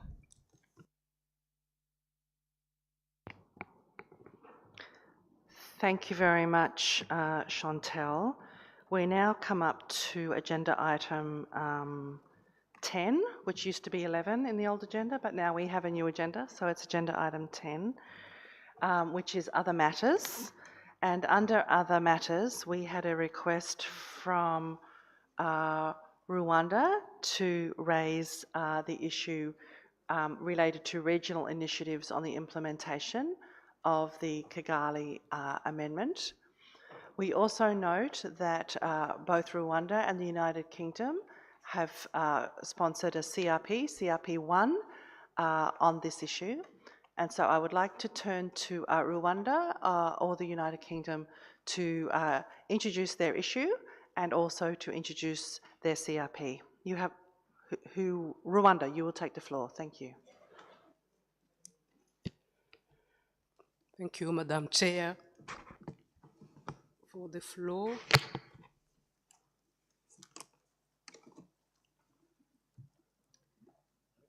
The CRP acknowledges that there are already a range of national and regional initiatives promoting sustainable cooling and cold chains that support the implementation of the Kigali Amendments.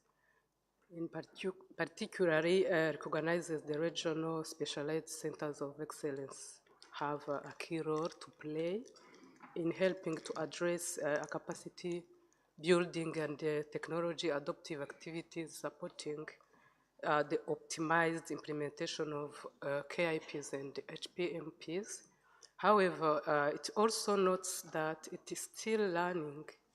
There are still running to be done about the specific roles of these specialized centers, and therefore has 3 operational paragraphs which are intended to complement the important ongoing discussions at the EXCOM around approaches to support non-manufacturing activities and the role of regional specialized centers of excellence and testing centers with this.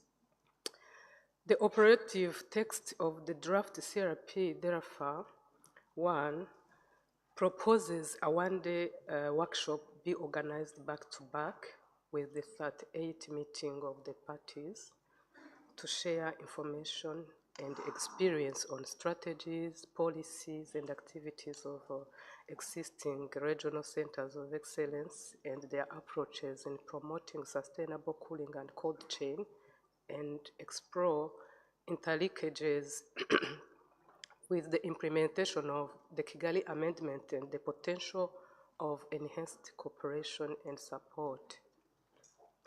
Also proposes the Ozone Secretariat prepare a background information note in recognition of the 10th anniversary of the Kigali Amendment, summarizing the strategies, policies, and activities of existing regional centers of excellence and approaches and their contribution to the implementation of the Kigali Amendment.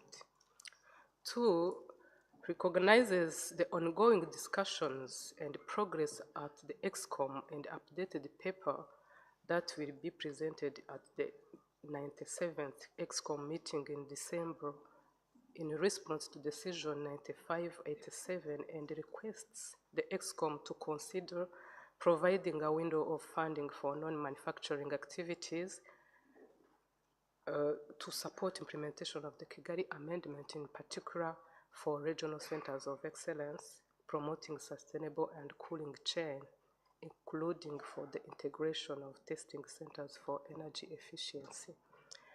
3, invites parties and stakeholders to submit information on strategies, policies, and activities that contribute to sustainable cooling and cold chain, including on the establishment, operation, and functioning of the centers of excellence and testing centers for energy efficiency to the Ozone Secretariat by 1st April 2026.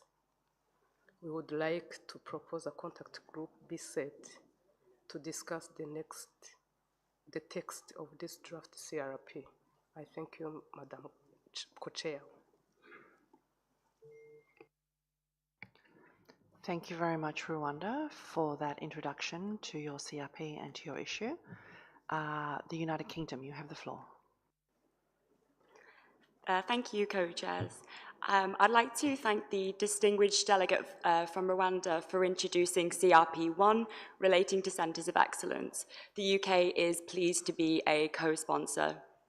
The Kigali Amendment has brought a new generation of challenges. As cooling and cold chain sectors grow rapidly, there is an urgent need to shift from isolated interventions towards a more holistic and systems-based approach. Specialised Centre of Excellence can deliver that. UK funding is supporting the development of a first-of-its-kind systems approach to cooling through the Sustainable Cooling and Cold Chain Solutions Programme. This offers a clear blueprint of what is possible through the Multilateral Fund. What makes the programme unique is its integrated strategy. Rather than addressing issues in silos, it delivers a coordinated suite of interventions grounded in system-wide understanding of a country's context and specific needs.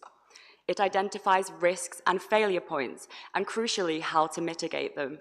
It focuses not just on what needs to be done, but also on the why and the how.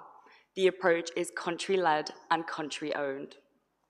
At its heart is the programme's flagship facility located in Kigali, Rwanda, the Africa Centre of Excellence for Sustainable Cooling and Cold Chain, ACES. Alongside it, the first spoke, specialised outreach and knowledge establishment, has been established in Kenya. Together, they are building regional capacity building, enabling knowledge exchange and fostering collaborative research. ACES is not just a center, it's a replicable model. It demonstrates how a comprehensive and interconnected systems approach can address the challenge of cooling. It demonstrates that sustainable and scalable impact requires looking at an entire system, not just individual components.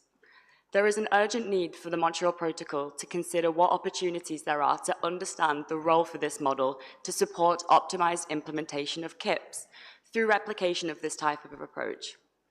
CRP1 therefore proposes a workshop to explore this role in more detail and begin to define how this type of Centre of Excellence, as vehicles of systems thinking, can support the delivery of KIPs. There is also a request for XCOM to consider a dedicated funding window designed to complement ongoing XCOM discussions under the Energy Efficiency Operational Framework. The actions proposed in this CRP are intended not only to support and align with those discussions, but also to place them within a broader context, highlighting the policies, strategies, and practical actions that parties may consider as they implement the Kigali Amendment. We look forward to discussing the specifics in a contact group. Thank you.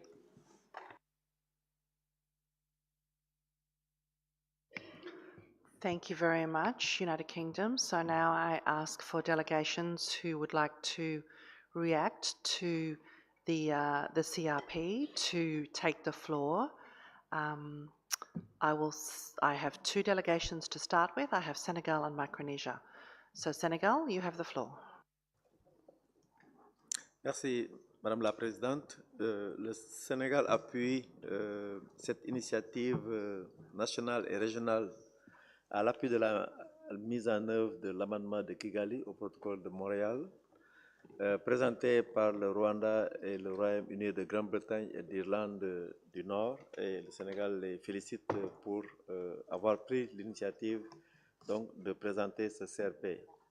Le Sénégal est un pays aussi où il y a un centre d'excellence et nous souhaiterons, avec la partie opérative présentée par le Rwanda, surtout le workshop d'un jour en marge de la prochaine MOP et surtout aussi l'élaboration du document d'information qui est demandé en marge de l'anniversaire de l'amendement de Kigali.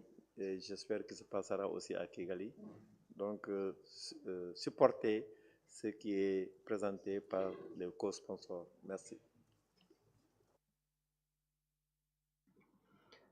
Thank you very much, Senegal. I now give the floor to Micronesia. Thank you, Madam Co-Chair. The Federated States of Micronesia, similarly to the UK, would like to echo its support for the CRP proposed by Rwanda, which champions a regional approach. For a country like Micronesia, as well as other Pacific Island nations that are scattered across the region, a regional center offers us the opportunity to not only build, but to further retain that technical capacity of the Pacific in implementing obligations under the treaty. We also view this opportunity as a space to streamline and also harmonize activities around data collection and verification under the protocol, which in hand promotes a more standardized process. By coordinating technical assistance, training, and knowledge exchange through well-designed regional hubs, we see potential for greater cost efficiency in the use of the multilateral fund's resources. This approach would help avoid the duplication of efforts across countries and enable economies of scale. This is something that is increasingly important for countries with dispersed populations, limited technical capacities, and inadequate infrastructure and facilities for proper training. Moreover, we see an opportunity for these centers to serve as a regional knowledge-sharing platform, to not only foster South-South cooperation, but to also address an issue that's clearly being seen in the Pacific. For Micronesia, where external migration of labor force is heavily felt, a regional center of excellence allows us to quickly adapt and retain technical knowledge that would have already been lost as a result of fleeting human resources. Madam Co-Chair, this is not just a matter of interest, but is one of major relevance, speaking to the contextual realities as well as the special needs and circumstances of small and developing states. We encourage further discussion and analysis on how such centers can complement national efforts while also simultaneously maximizing the impact of the fund.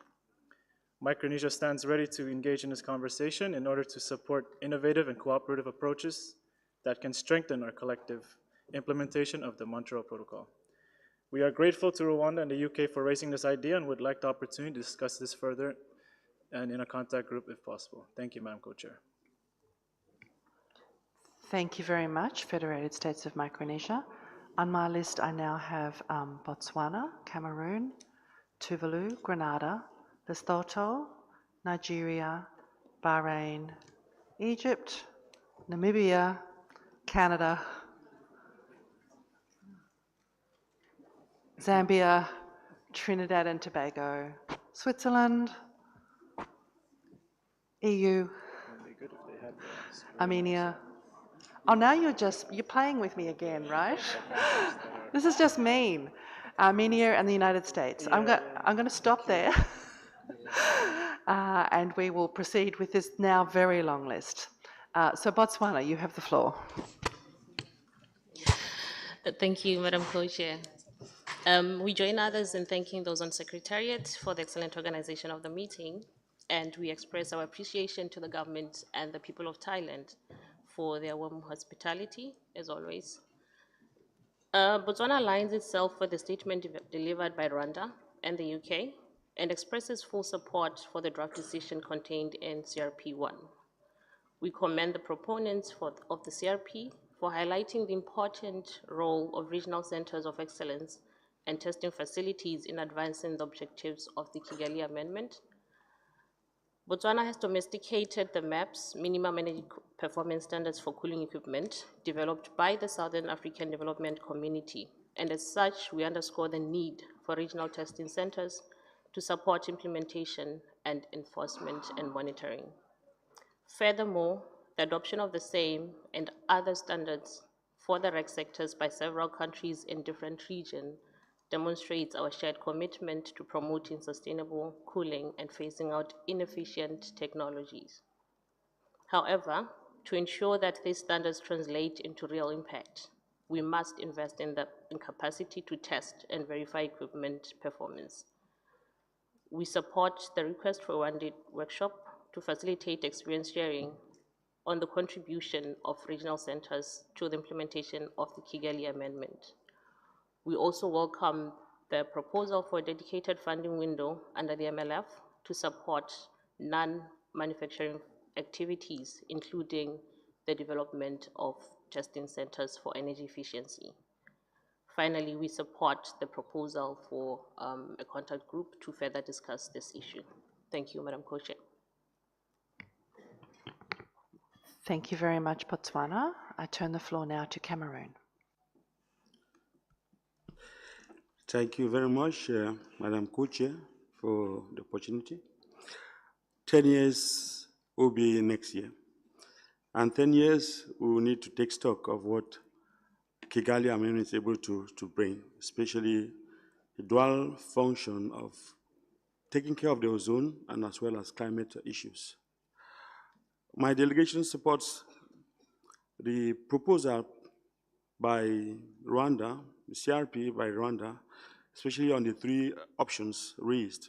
Talking about the workshop, one-day workshop, the temporary reference that requesting the Secretariat to prepare, as well as the Regional Testing Center.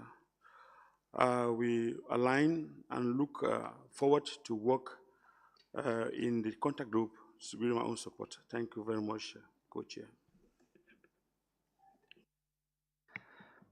Thank you very much, Cameroon. I turn the floor now to Tuvalu. Since it's the first time we're taking the floor, please allow us to extend our gratitude to the Kingdom of Thailand for the warm hospitality, the Ozone Secretariat for the organization of the meeting, and likewise congratulations to the co-chairs on their appointments and hard work in steering us through discussions. We thank the distinguished delegation of Rwanda and UK for their leadership in bringing forward this important CRP on strengthening national and regional initiative to support the implementation of the Kigali Amendment.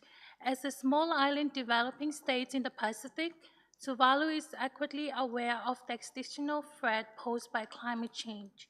The Kigali Amendment represents a critical pillar of our collective efforts to address global warming, given the high global warming potential of HFCs. Its full and effective implementation is not only an environmental imperative, but a matter of survival for a country like ours. Tuvalu welcomes CRP1, which highlights the importance of cooperative regional approaches, capacity building, and financial support to enable parties, particularly those with limited resources, to meet their obligations under the Protocol and the Kigali Amendment. We strongly believe that tailored support for national action, combined with regional coordination and knowledge sharing, can accelerate progress in phasing down HFCs and achieving energy efficiency co-benefits. Tuvalu is pleased to support this CRP, and we look forward to discuss it in a further contact group. Together, through mutual support and strengthened implementation mechanisms, we can uphold the spirit of the Kigali Amendment and the legacy of the Montreal Protocol as one of the most successful multilateral environmental agreements. Thank you, Madam Co-Chair.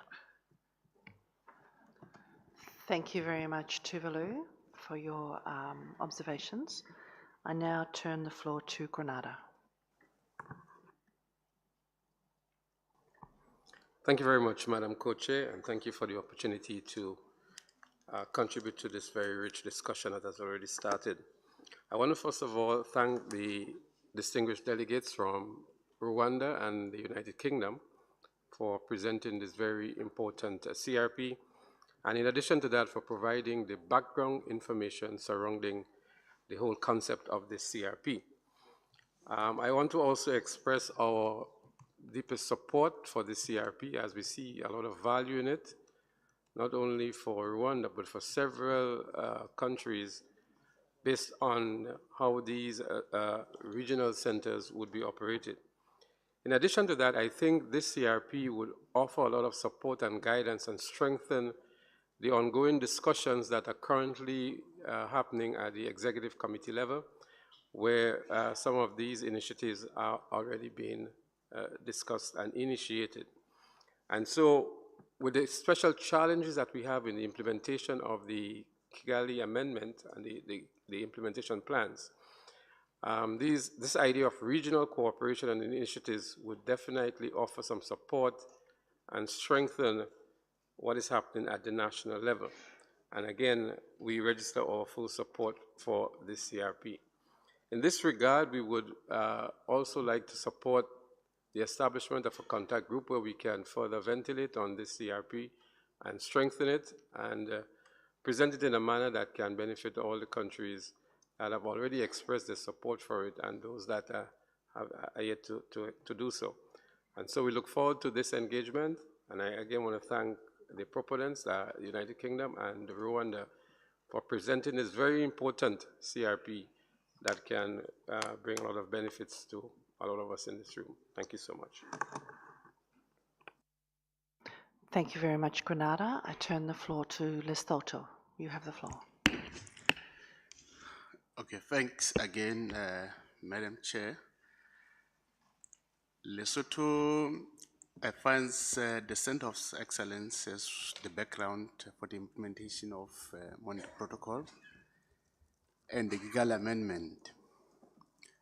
Therefore, we feel that we support the establishment of the contact group to further discuss this CRP and maybe further to have some decision on the CRP, because we agree that if the Center of Excellence for Rwanda becomes strong and sustainable, there's higher likelihood that it is going to support our region, Africa.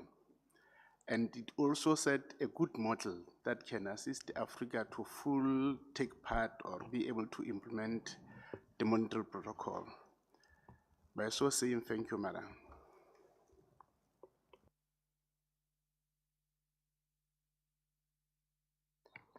Thank you very much. Next on my list is Nigeria. You have the floor. Yeah, thank you, Madam Co-Chair. The Nigerian delegation, we also like to add our voice to, first of all, thank the proponents of the CRP on national and regional initiatives to support implementation of the Kigali Amendment to the Montreal Protocol. This CRP is actually timely, and considering especially with the Article 5 parties, lacking capacities in terms of monitoring of gases that we know under the Kigali Amendment, they are harmful to the climate. So we would like to join our voice, add our voice to support this CRP and to support the establishment of regional centers of excellence to promote sustainable cooling, cold chain, capacity building, to implement the Kigali Amendment. We all know that Africa, the issue of cold chain technology is important, considering the fact that most of the refrigerants we use currently, they are ozone depleting, that's HCFCs. Now we are transiting to HFC. So cold chains are very important to us, especially in the preservation of food and vaccines. So we want to use this medium to add our voice to support this CRP, and we thank also those that have added their voice to support it. Thank you. Thank you very much, Nigeria. I turn the floor now to Bahrain. You have the floor.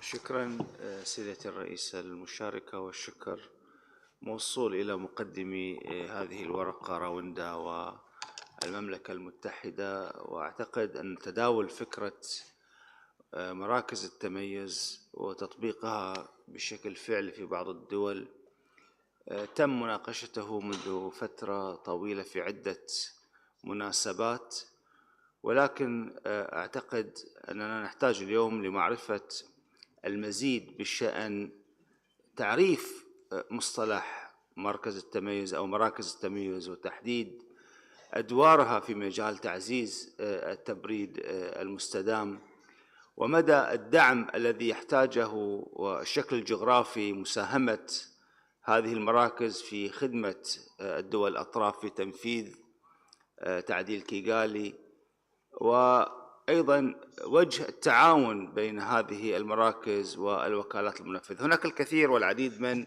الأفكار التي نحتاج إلى مناقشتها ومشاركتها لتفهم فكرة أو موضوع ومدى ملائمة مراكز التميز. وهذا الوفد يدعم بطبيعة الحال إنشاء فريق اتصال كما جاء الطلب من مقدمي الورقة لطرح المزيد من هذه المشاورات وتحقيق فهم أفضل واتخاذ خطوات متقدمة بهذا الشأن. شكرا سيدة الرئيسة المشاركة.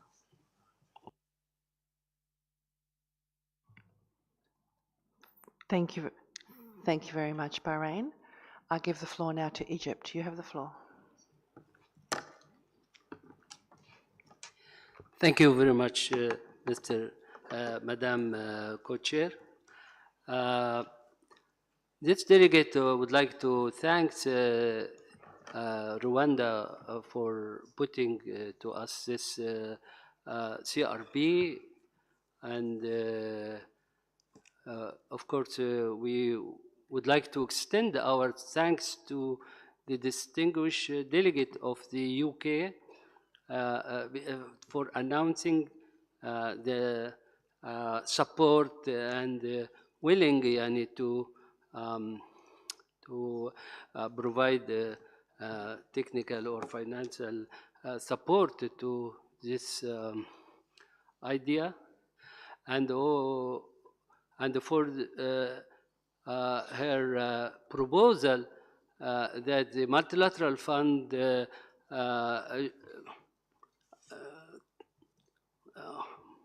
would open a funding window for supporting also this establishing the Center of Excellence.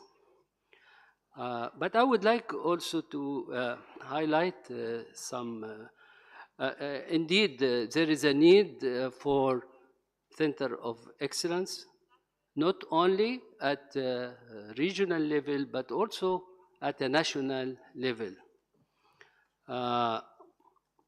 Why?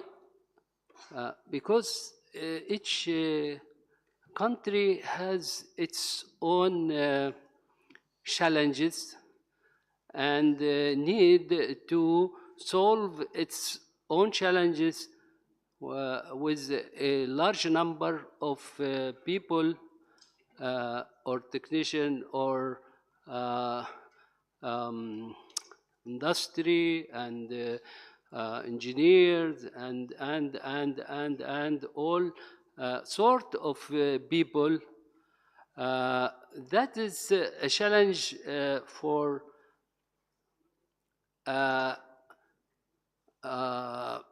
center of excellence in a region to be able to accommodate a large number of people from each neighboring country, but this doesn't mean that we don't need or we don't support the regional center of excellence. We do, but as I said, that we need also center of excellence at a national level, and at a national level, some center of excellence national can serve as a regional one if they have the capacity to do so. We would like to support the idea of having one day or half day, whatever, workshop to discuss more detail about establishing this as my colleague from Bahrain, he mentioned, I want to be short, not to talk about or to repeat what he said, but I totally agree with him. And also this delegate support establishing a contact group, because this issue need to be tackled in a deep or more details, because it's really important, and this initiative came in the right time. We need it as soon as possible, and thank you very much. Thank you very much, Egypt. I'm just going to run through the list again. This is not an encouragement to add to the list. Canada, Trinidad and Tobago, Switzerland, EU, Armenia, United States of America, Namibia, Myanmar, China, Vanuatu, Togo, and Mozambique. Canada, you have the floor. Thank you, Madam Co-Chair, and our thanks to Rwanda and the United Kingdom for their proposal on national and regional initiatives to support the Kigali Amendment, in particular regarding regional training centers. We also want to take the opportunity to congratulate them for the inspiring work that they have been doing in Rwanda regarding the Kigali Center of Excellence, or the ACES. I would just like to share a few initial thoughts on the proposal. Generally, we welcome this proposal, and we know that it elicited a considerable amount of attention, and we're disposed to work with it. We do have a few comments and concerns, though, that we just want to flag quickly at this stage by going through a few of the paragraphs. First of all, on paragraph 1A, we wonder whether we need a full day, one-day workshop just on this issue. You know, it seems to be a very specific matter It's one of the many elements that the EXCOM, is considering for financing. We don't usually have one-day workshops on specific components or elements that the EXCOM may be considering for financing. And also we have to remember that, those workshops take quite a significant chunk from the Montreal Protocol budget. At the last meeting, there was a very difficult discussions regarding the budget, and there was not enough money to undertake really all the activities that Article 5 and non-Article 5 countries wanted to fund from the budget. So we want to be careful before taking away a certain amount of funds from the Montreal Protocol Trust Fund.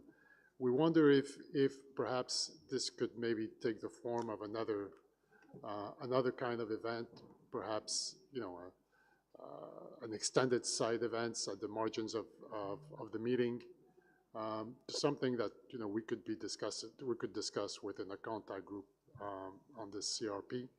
We also wonder whether this event should take place at the OEWG rather than the MOP, given that the OEWG tends to be a little bit less crazy in terms of time and efforts for delegates. And having the workshop at the OEWG then would allow members to consider its outcome for possible discussion then at the meeting of the parties. So that's one thought. Then on paragraph 1B, we think it's a good idea to prepare a background information paper on this issue, and we would be interested, that this paper, provides a lay of the land with respect to regional centers and also having more information on successful experiences such as the ACES.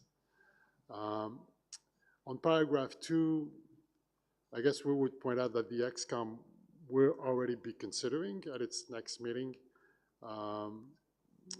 providing whether to provide funding for regional centers of excellence. So that is on the agenda, and the Multilateral Fund Secretariat will be presenting a paper on this issue. Also, just the part that says providing a window of funding for non-manufacturing activities to support implementation of the Kigali Amendment, something that we would have questions on. I mean, I think we are supporting implementation of the Kigali Amendment through non-manufacturing activities, not only through a window of funding, but through the core funding that we're providing through the multilateral fund. And, we wouldn't want to sort of reduce, that funding for non-investment activities to a simple window. And then finally, with respect to paragraph 3, we would generally be supportive to invite parties and stakeholders to submit information on this issue. So I'll stop here, Madam Co-Chair, just to give you an idea of where we would be coming from, and we're disposed to discuss these comments and the views of other parties in the contact group. Thank you. Thank you very much, Canada. I turn the floor now to Trinidad and Tobago. You have the floor. Thank you, Madam Co-Chair. Trinidad and Tobago welcomes the CRP submitted by Rwanda and the United Kingdom.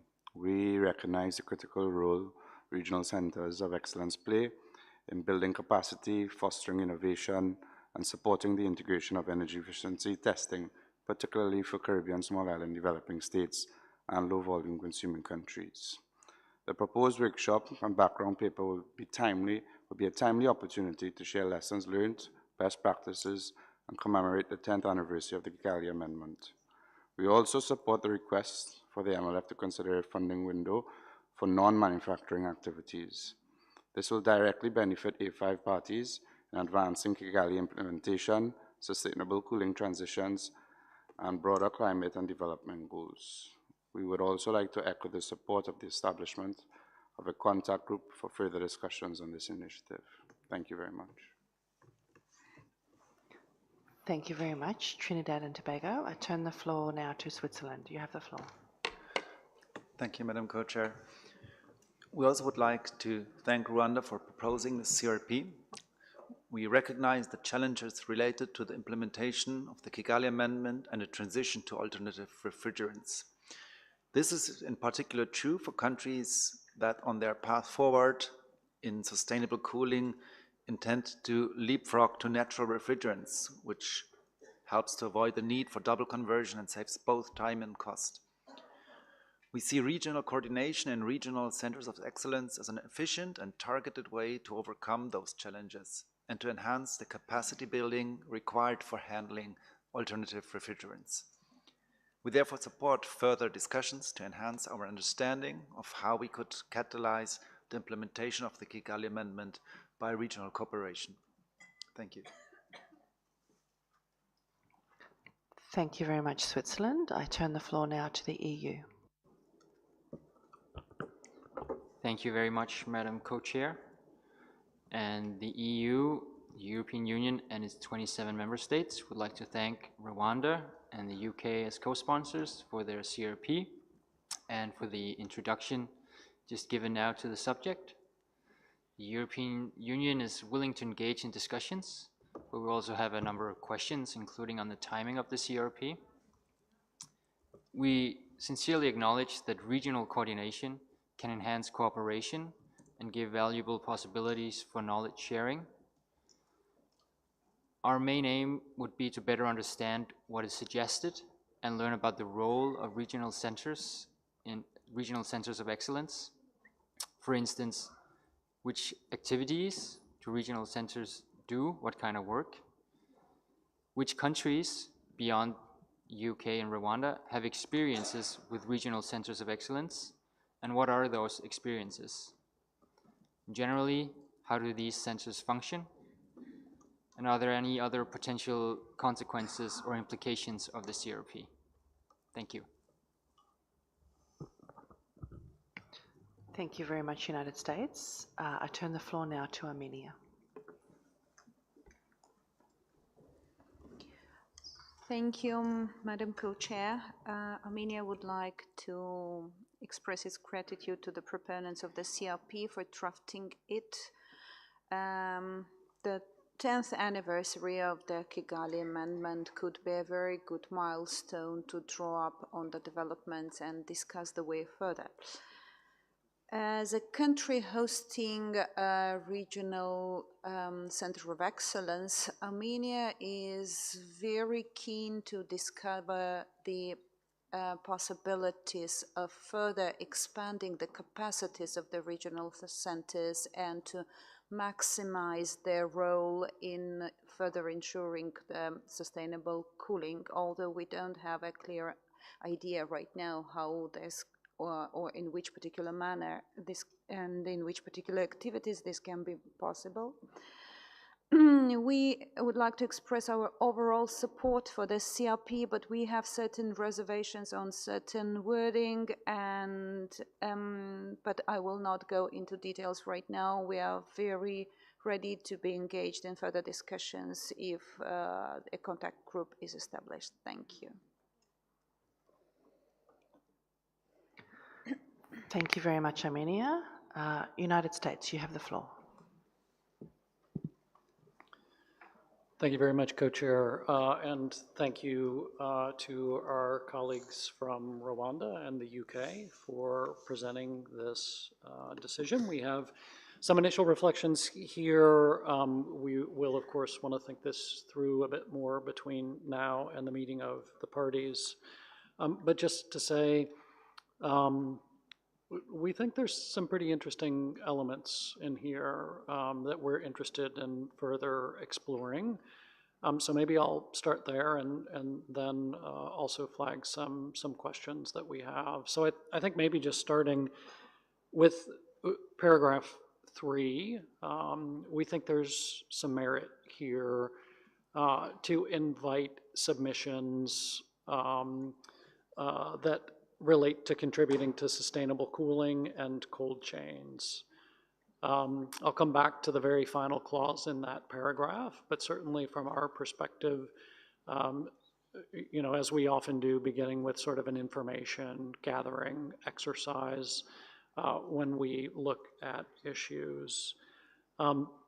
That sort of leads me into what I see in 1B, requesting the Ozone Secretariat to prepare a background information paper. I think from our perspective, we could be supportive of a paper, but I think to us the more interesting framing might actually be to look at the information provided in paragraph 3. And I see what in 1B is rather a more narrow formulation, focusing more on the regional centers of excellence. And I guess our framing of this issue is, I think, broader.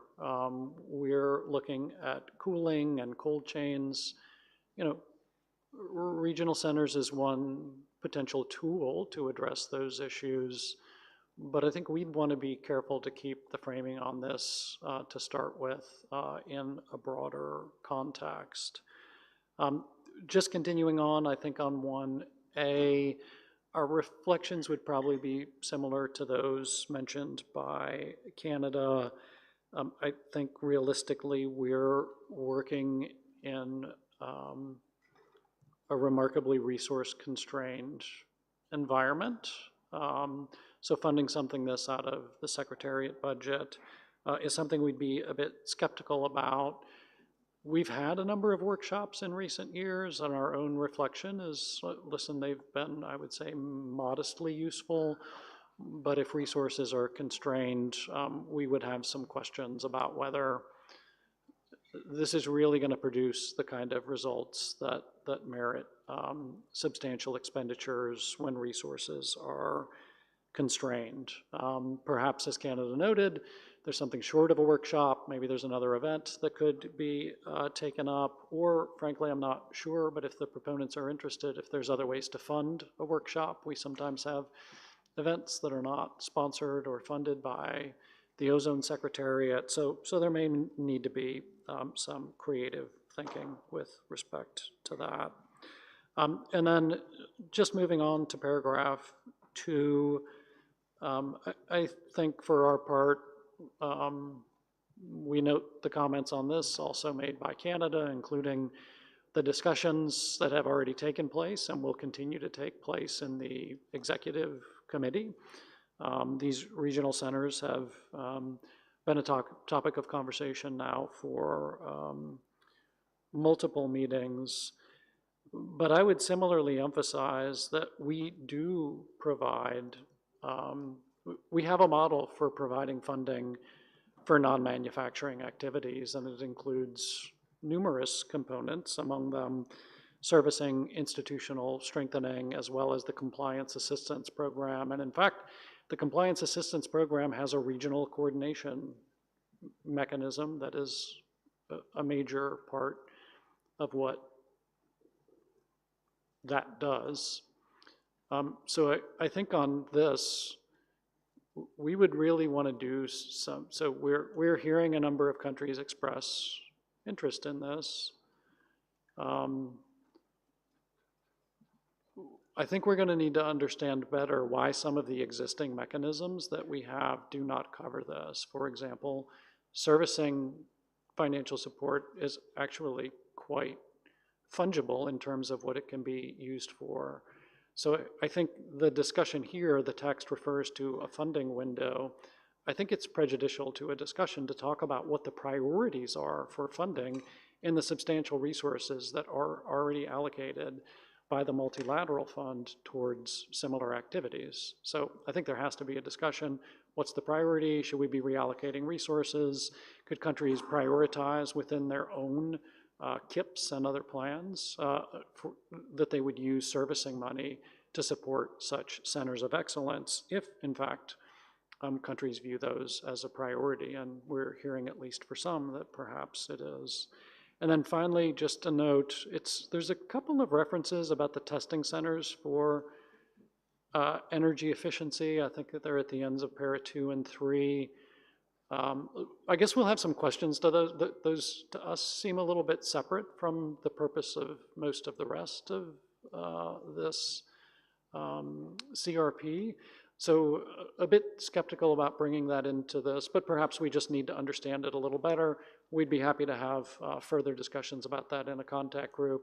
And as I noted at the beginning, I think there are several issues in here that are actually quite interesting. I think our framing of how we would move forward might be a little bit different, but I do think this usefully raises some issues of broad relevance and importance to the parties. So we appreciate Rwanda and the UK bringing this forward and look forward to a discussion in the contact group or however you decide, co-chair, on how to proceed. Thank you. Thank you very much, United States, for those views. I now turn the floor to Namibia. I'm so sorry. Thank you very much, Madam Co-Chair. Since it is the first time for Namibia to take this stance, we would like to congratulate you in your new position. And Namibia fully supports Rwanda and United Kingdom proposed CRP1, which includes the back-to-back workshop, as this will provide a timely platform for countries to share practical experiences and lessons learned in implementing the Kigali Amendment. And we also support the 10th anniversary of the Kigali Amendment to establish Center of Excellence to celebrate a decade of the Kigali Amendment, which is not symbolic, but also a chance to reflect on progress and chart a stronger path ahead. We also support the funding window for non-manufacturing activities. Although most Article 5 countries are importers of HFCs and do not have manufacturing sectors, they still carry a burden in enforcement, awareness, and technical training. On a final note, Namibia commends Rwanda for this forward-thinking proposal. It aligns well with the spirit of Montreal Protocol and the Kigali Amendment by fostering collaboration, capacity building, and inclusive support for all implementation types, not just manufacturing. We urge the Executive Committee to endorse CRP1 and consider its timely and strategic importance to the global HFC face-down efforts. And Namibia looks forward to this engagement and also welcome the form of contact group to discuss this issue further. Thank you, Madam Chair. Thank you very much, Namibia. I turn the floor now to Myanmar.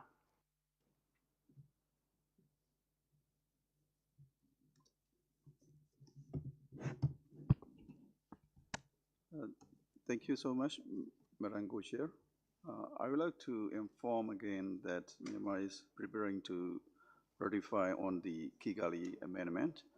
Although we have not achieved funding and technical support for implementation of Kigali Amendment to the Montreal Protocol yet, we are working on amendment of our ozone order, managing licensing system based on our quota, and organizing awareness raising activities on our own.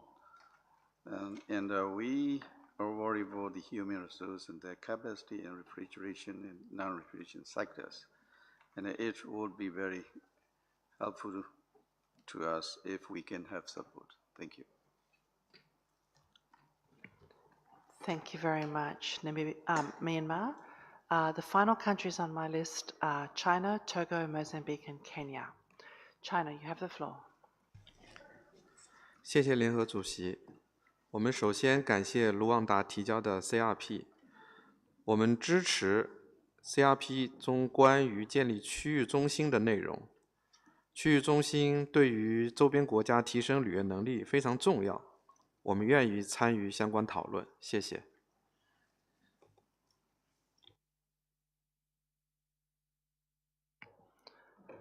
Thank you very much, China, for your brief intervention. I turn now to Togo. You have the floor.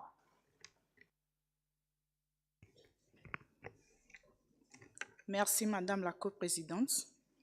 Comme c'est la première fois que mon pays prend la parole, je viens dire un grand merci à l'État thaïlandais pour l'accueil chaleureux qui nous a été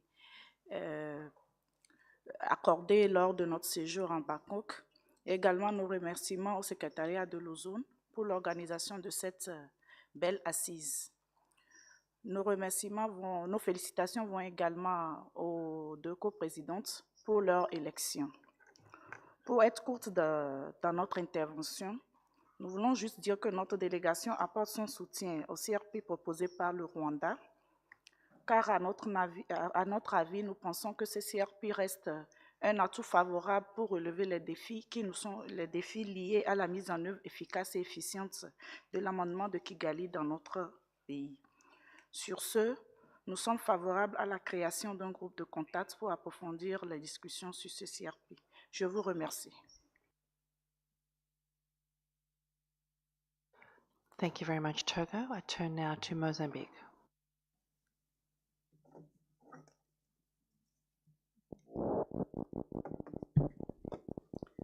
Thank you, Madam Chair. Similar to other countries, we'd like to thank you, the delegation of Rwanda and UK, for this CRP. As we said on Monday, Mozambique will face the big projects such as TPMP, now is Kigali Amendment. And we have a lot of challenges to face in this amendment. But when we see in terms of budget to be funded to the activities is not responding the demand in the country. And sometimes we need to pass by Council of Ministers to explain what will be replaced, what will be banned, in which year, and how will be done. And we have some questions that leave us so tight to give us feedback, the Parliament and the Council of Ministers. So, as we said on Monday, for good, successful activities in the end of the project, we need to have a good plan, business plan. So we think we'll be able to be part of this CRP because we need to contribute in some items in terms of activities and how should it be funded. Thank you very much for the floor. Thank you very much, Mozambique. The final country on my list is Kenya, and then I'll propose a way forward. Kenya, you have the floor. Thank you, Madam Co-Chair. Kenya thanks Rwanda for presentation of the CRP and also UK as the co-sponsor. Kenya developed its National Cooling Action Plan designed to enhance access to sustainable cooling for all Kenyans that is in line with the Kigali Amendment requirements. The CRP being proposed by Rwanda is geared towards establishing centers of excellence for promoting sustainable cooling and cold chains. Kenya also has the Specialized Outreach and Knowledge Establishments, SPOCs, which are demonstration and training centers as mentioned by the distinguished delegate of the UK. Considering the importance of sustainable cooling and the presence of SPOCs in Kenya and the value that the regional centers could bring, Kenya generally supports the proposal in the CRP and would wish to participate in a contact group if one is established to discuss the CRP in greater detail. Thank you, Madam Co-Chair. Thank you very much, Kenya, and thank you very much to all the delegations that took the floor. There was a lot of support we did hear for the CRP. We also heard some reservations from some delegations, as well as a number of questions that will need to be answered.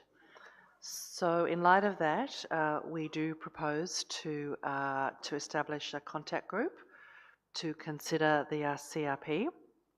And we're very pleased to note that Mariska Walters from New Zealand and Camilla Knoll from Vanuatu have kindly agreed to be your conveners for this contact group.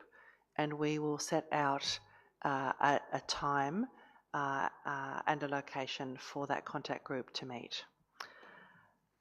Just one moment before we decide on the next steps.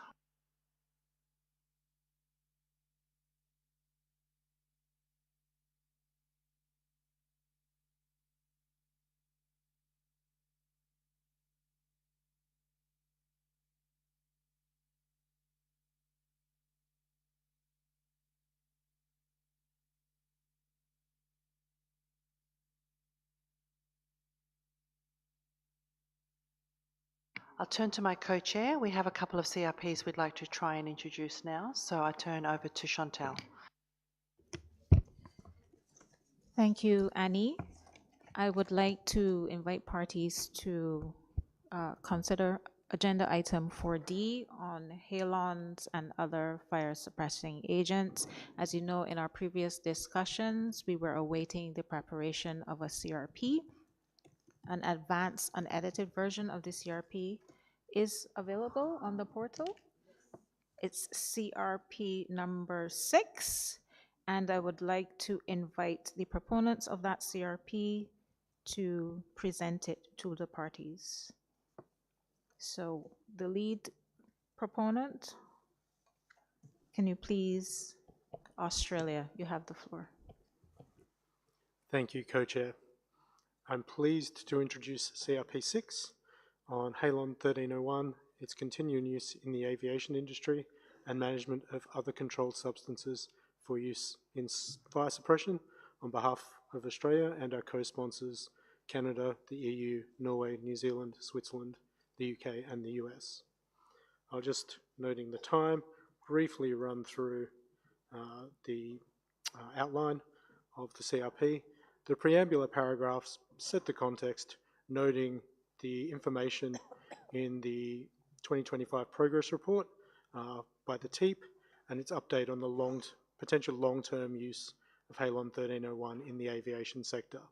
We also note that some control substances continue to have a meaningful role in fire suppression, including halons and HCFC 123. We note also, with concern, the long-term supply of Halon 1301 is uncertain given the difficulties in shipment of Halon 1301 and its deliberate destruction. We note also that the International Civil Aviation Organization may be considering changes to the mandatory 2024 date by which Montreal Protocol scheduled substances should no longer be used in new aircraft designs. We also note the work that has been carried out on alternatives to Halon 1301 in cargo compartments, and that at least one alternative candidate might soon be available. We also recall existing decisions in relation to the management of halons. Turning now to the operative paragraphs, we propose that the Ozone Secretariat liaise with the Secretariat of the International Civil Aviation Organization on the matter of site fire suppressions controlled under the Montreal Protocol, and to facilitate an exchange of information between the TEEP and the FSTOC and the relevant ICAO technical committees to allow the TEEP to better assess the needs of halons in civil aviation, making use of the data available basically as requested by the FSTOC in the TEEP update report. And we invite then the TEEP to submit a report on halon availability and global distribution based on those assessments to the 48th meeting of the OEWG. The second operative paragraph encourages parties to liaise through their ozone officers with their national civil aviation authorities to understand better how halons and alternatives are being used and supplied. And then we encourage, in operative paragraph 3, all parties to consider their national import and export restrictions other than their licensing requirements to ensure that the import-export of recycled reclaimed halons and other controlled substances for fire suppression are, I guess, facilitated with the aim of enabling all parties to meet their remaining needs and also taking into account Basel Convention requirements. And lastly, in the draft decision, we request parties to submit to the Ozone Secretariat information required regarding development of alternatives for use of controlled substances in fire suppression, and to request that the Secretariat forward that information to the TEEP for its consideration. Thank you very much. Thank you, Australia. Yesterday on this issue, we had agreed that we would establish a contact group to discuss the issue. Are there any objections to the establishment of the contact group? Good. So the proposal from the chair is that the contact group be established to further discuss this CRP that has been proposed. And the co-conveners identified for this group are Yana from the Czech Republic and Juan Jose from Argentina. The time of the meeting of the contact group will be announced at a later date as soon as possible. Thank you. I now direct parties to agenda item 5 on feedstocks and invite the proponents to present on CRP number 5, European Union and Switzerland. You have the floor. Thank you, Madam Co-Chair. Yes, the European Union has prepared a CRP on the feedstock uses of controlled substances, and Switzerland has joined as a co-sponsor to this CRP. It's a relatively compact CRP. We have a number of preambles recalling that feedstocks are exempted from the definition of productions, but we're also recalling that parties were urged relatively early on in the decision 412 to take steps to minimize emissions of such substances. We also note that in the 2022 assessment reports of the TIEP and the SAP, and in the following progress reports, there were significant increases in the production of controlled substances used as feedstock highlighted, and that high emission factors were identified. We also take note of the information compiled by the Ozone Secretariat responding to last year's decision on the submission of parties on practices and technologies and on established national procedures and frameworks. On the operative part of the CRP, there are a number of calls to parties to provide more data to help us make progress on this issue. There is one task for TIEP to analyze and report, and another call to parties to monitor. In a little bit more detail, these paragraphs are an invitation to parties to provide available data on emissions, on feedstock processes, the production of feedstocks and the use of feedstocks.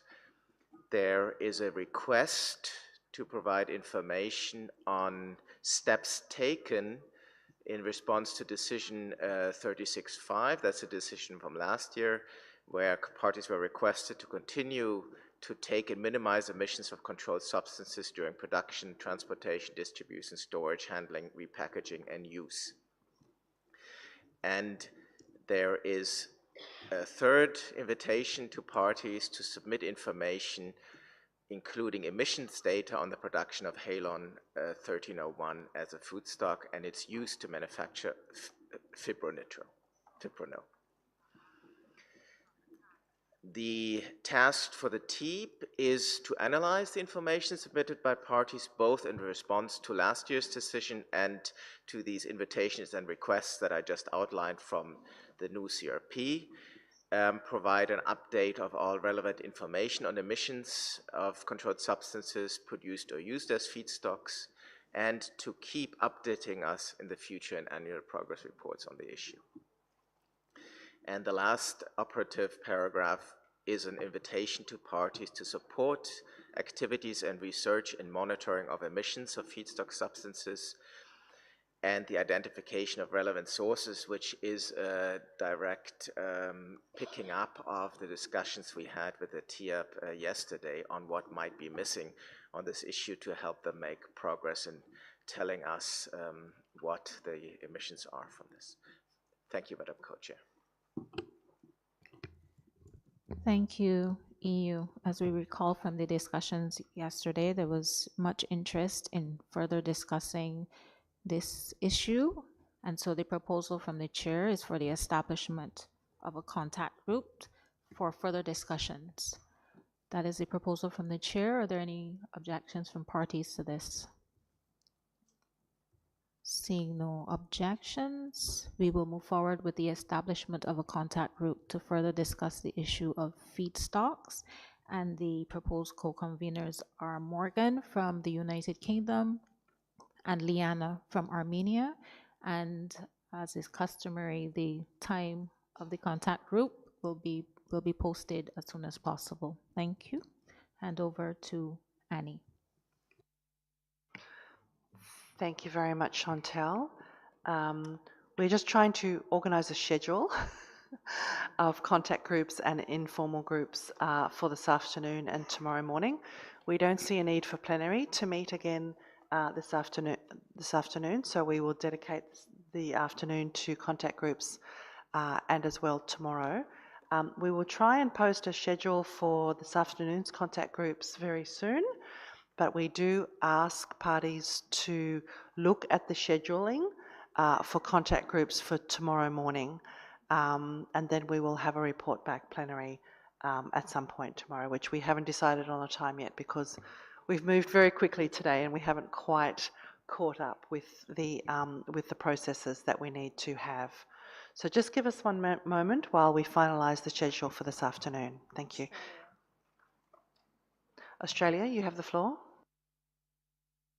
Chair, I would apologise for doing things slightly out of order, but I would also just like, in relation to conference paper 6, just to draw everybody's attention to an annex to that paper which has just been published, which was not aware had just been published, which provides some information for the background of parties in relation to the issue of Halon 1301 as fire suppression clean agent in cargo compartments, should they wish to refer to the discussions that took place at this meeting when talking with their aviation authorities about the upcoming ICAO decision. Thank you.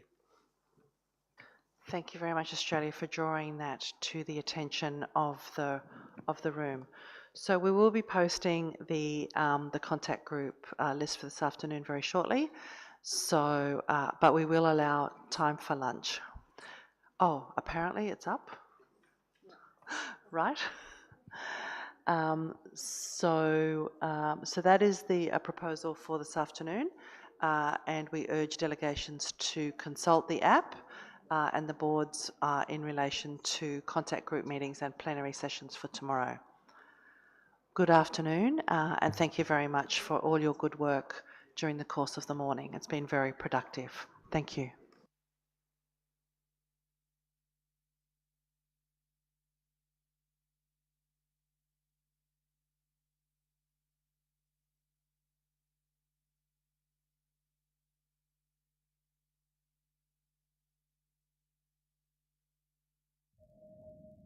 This is the story of a hidden environmental threat that nearly went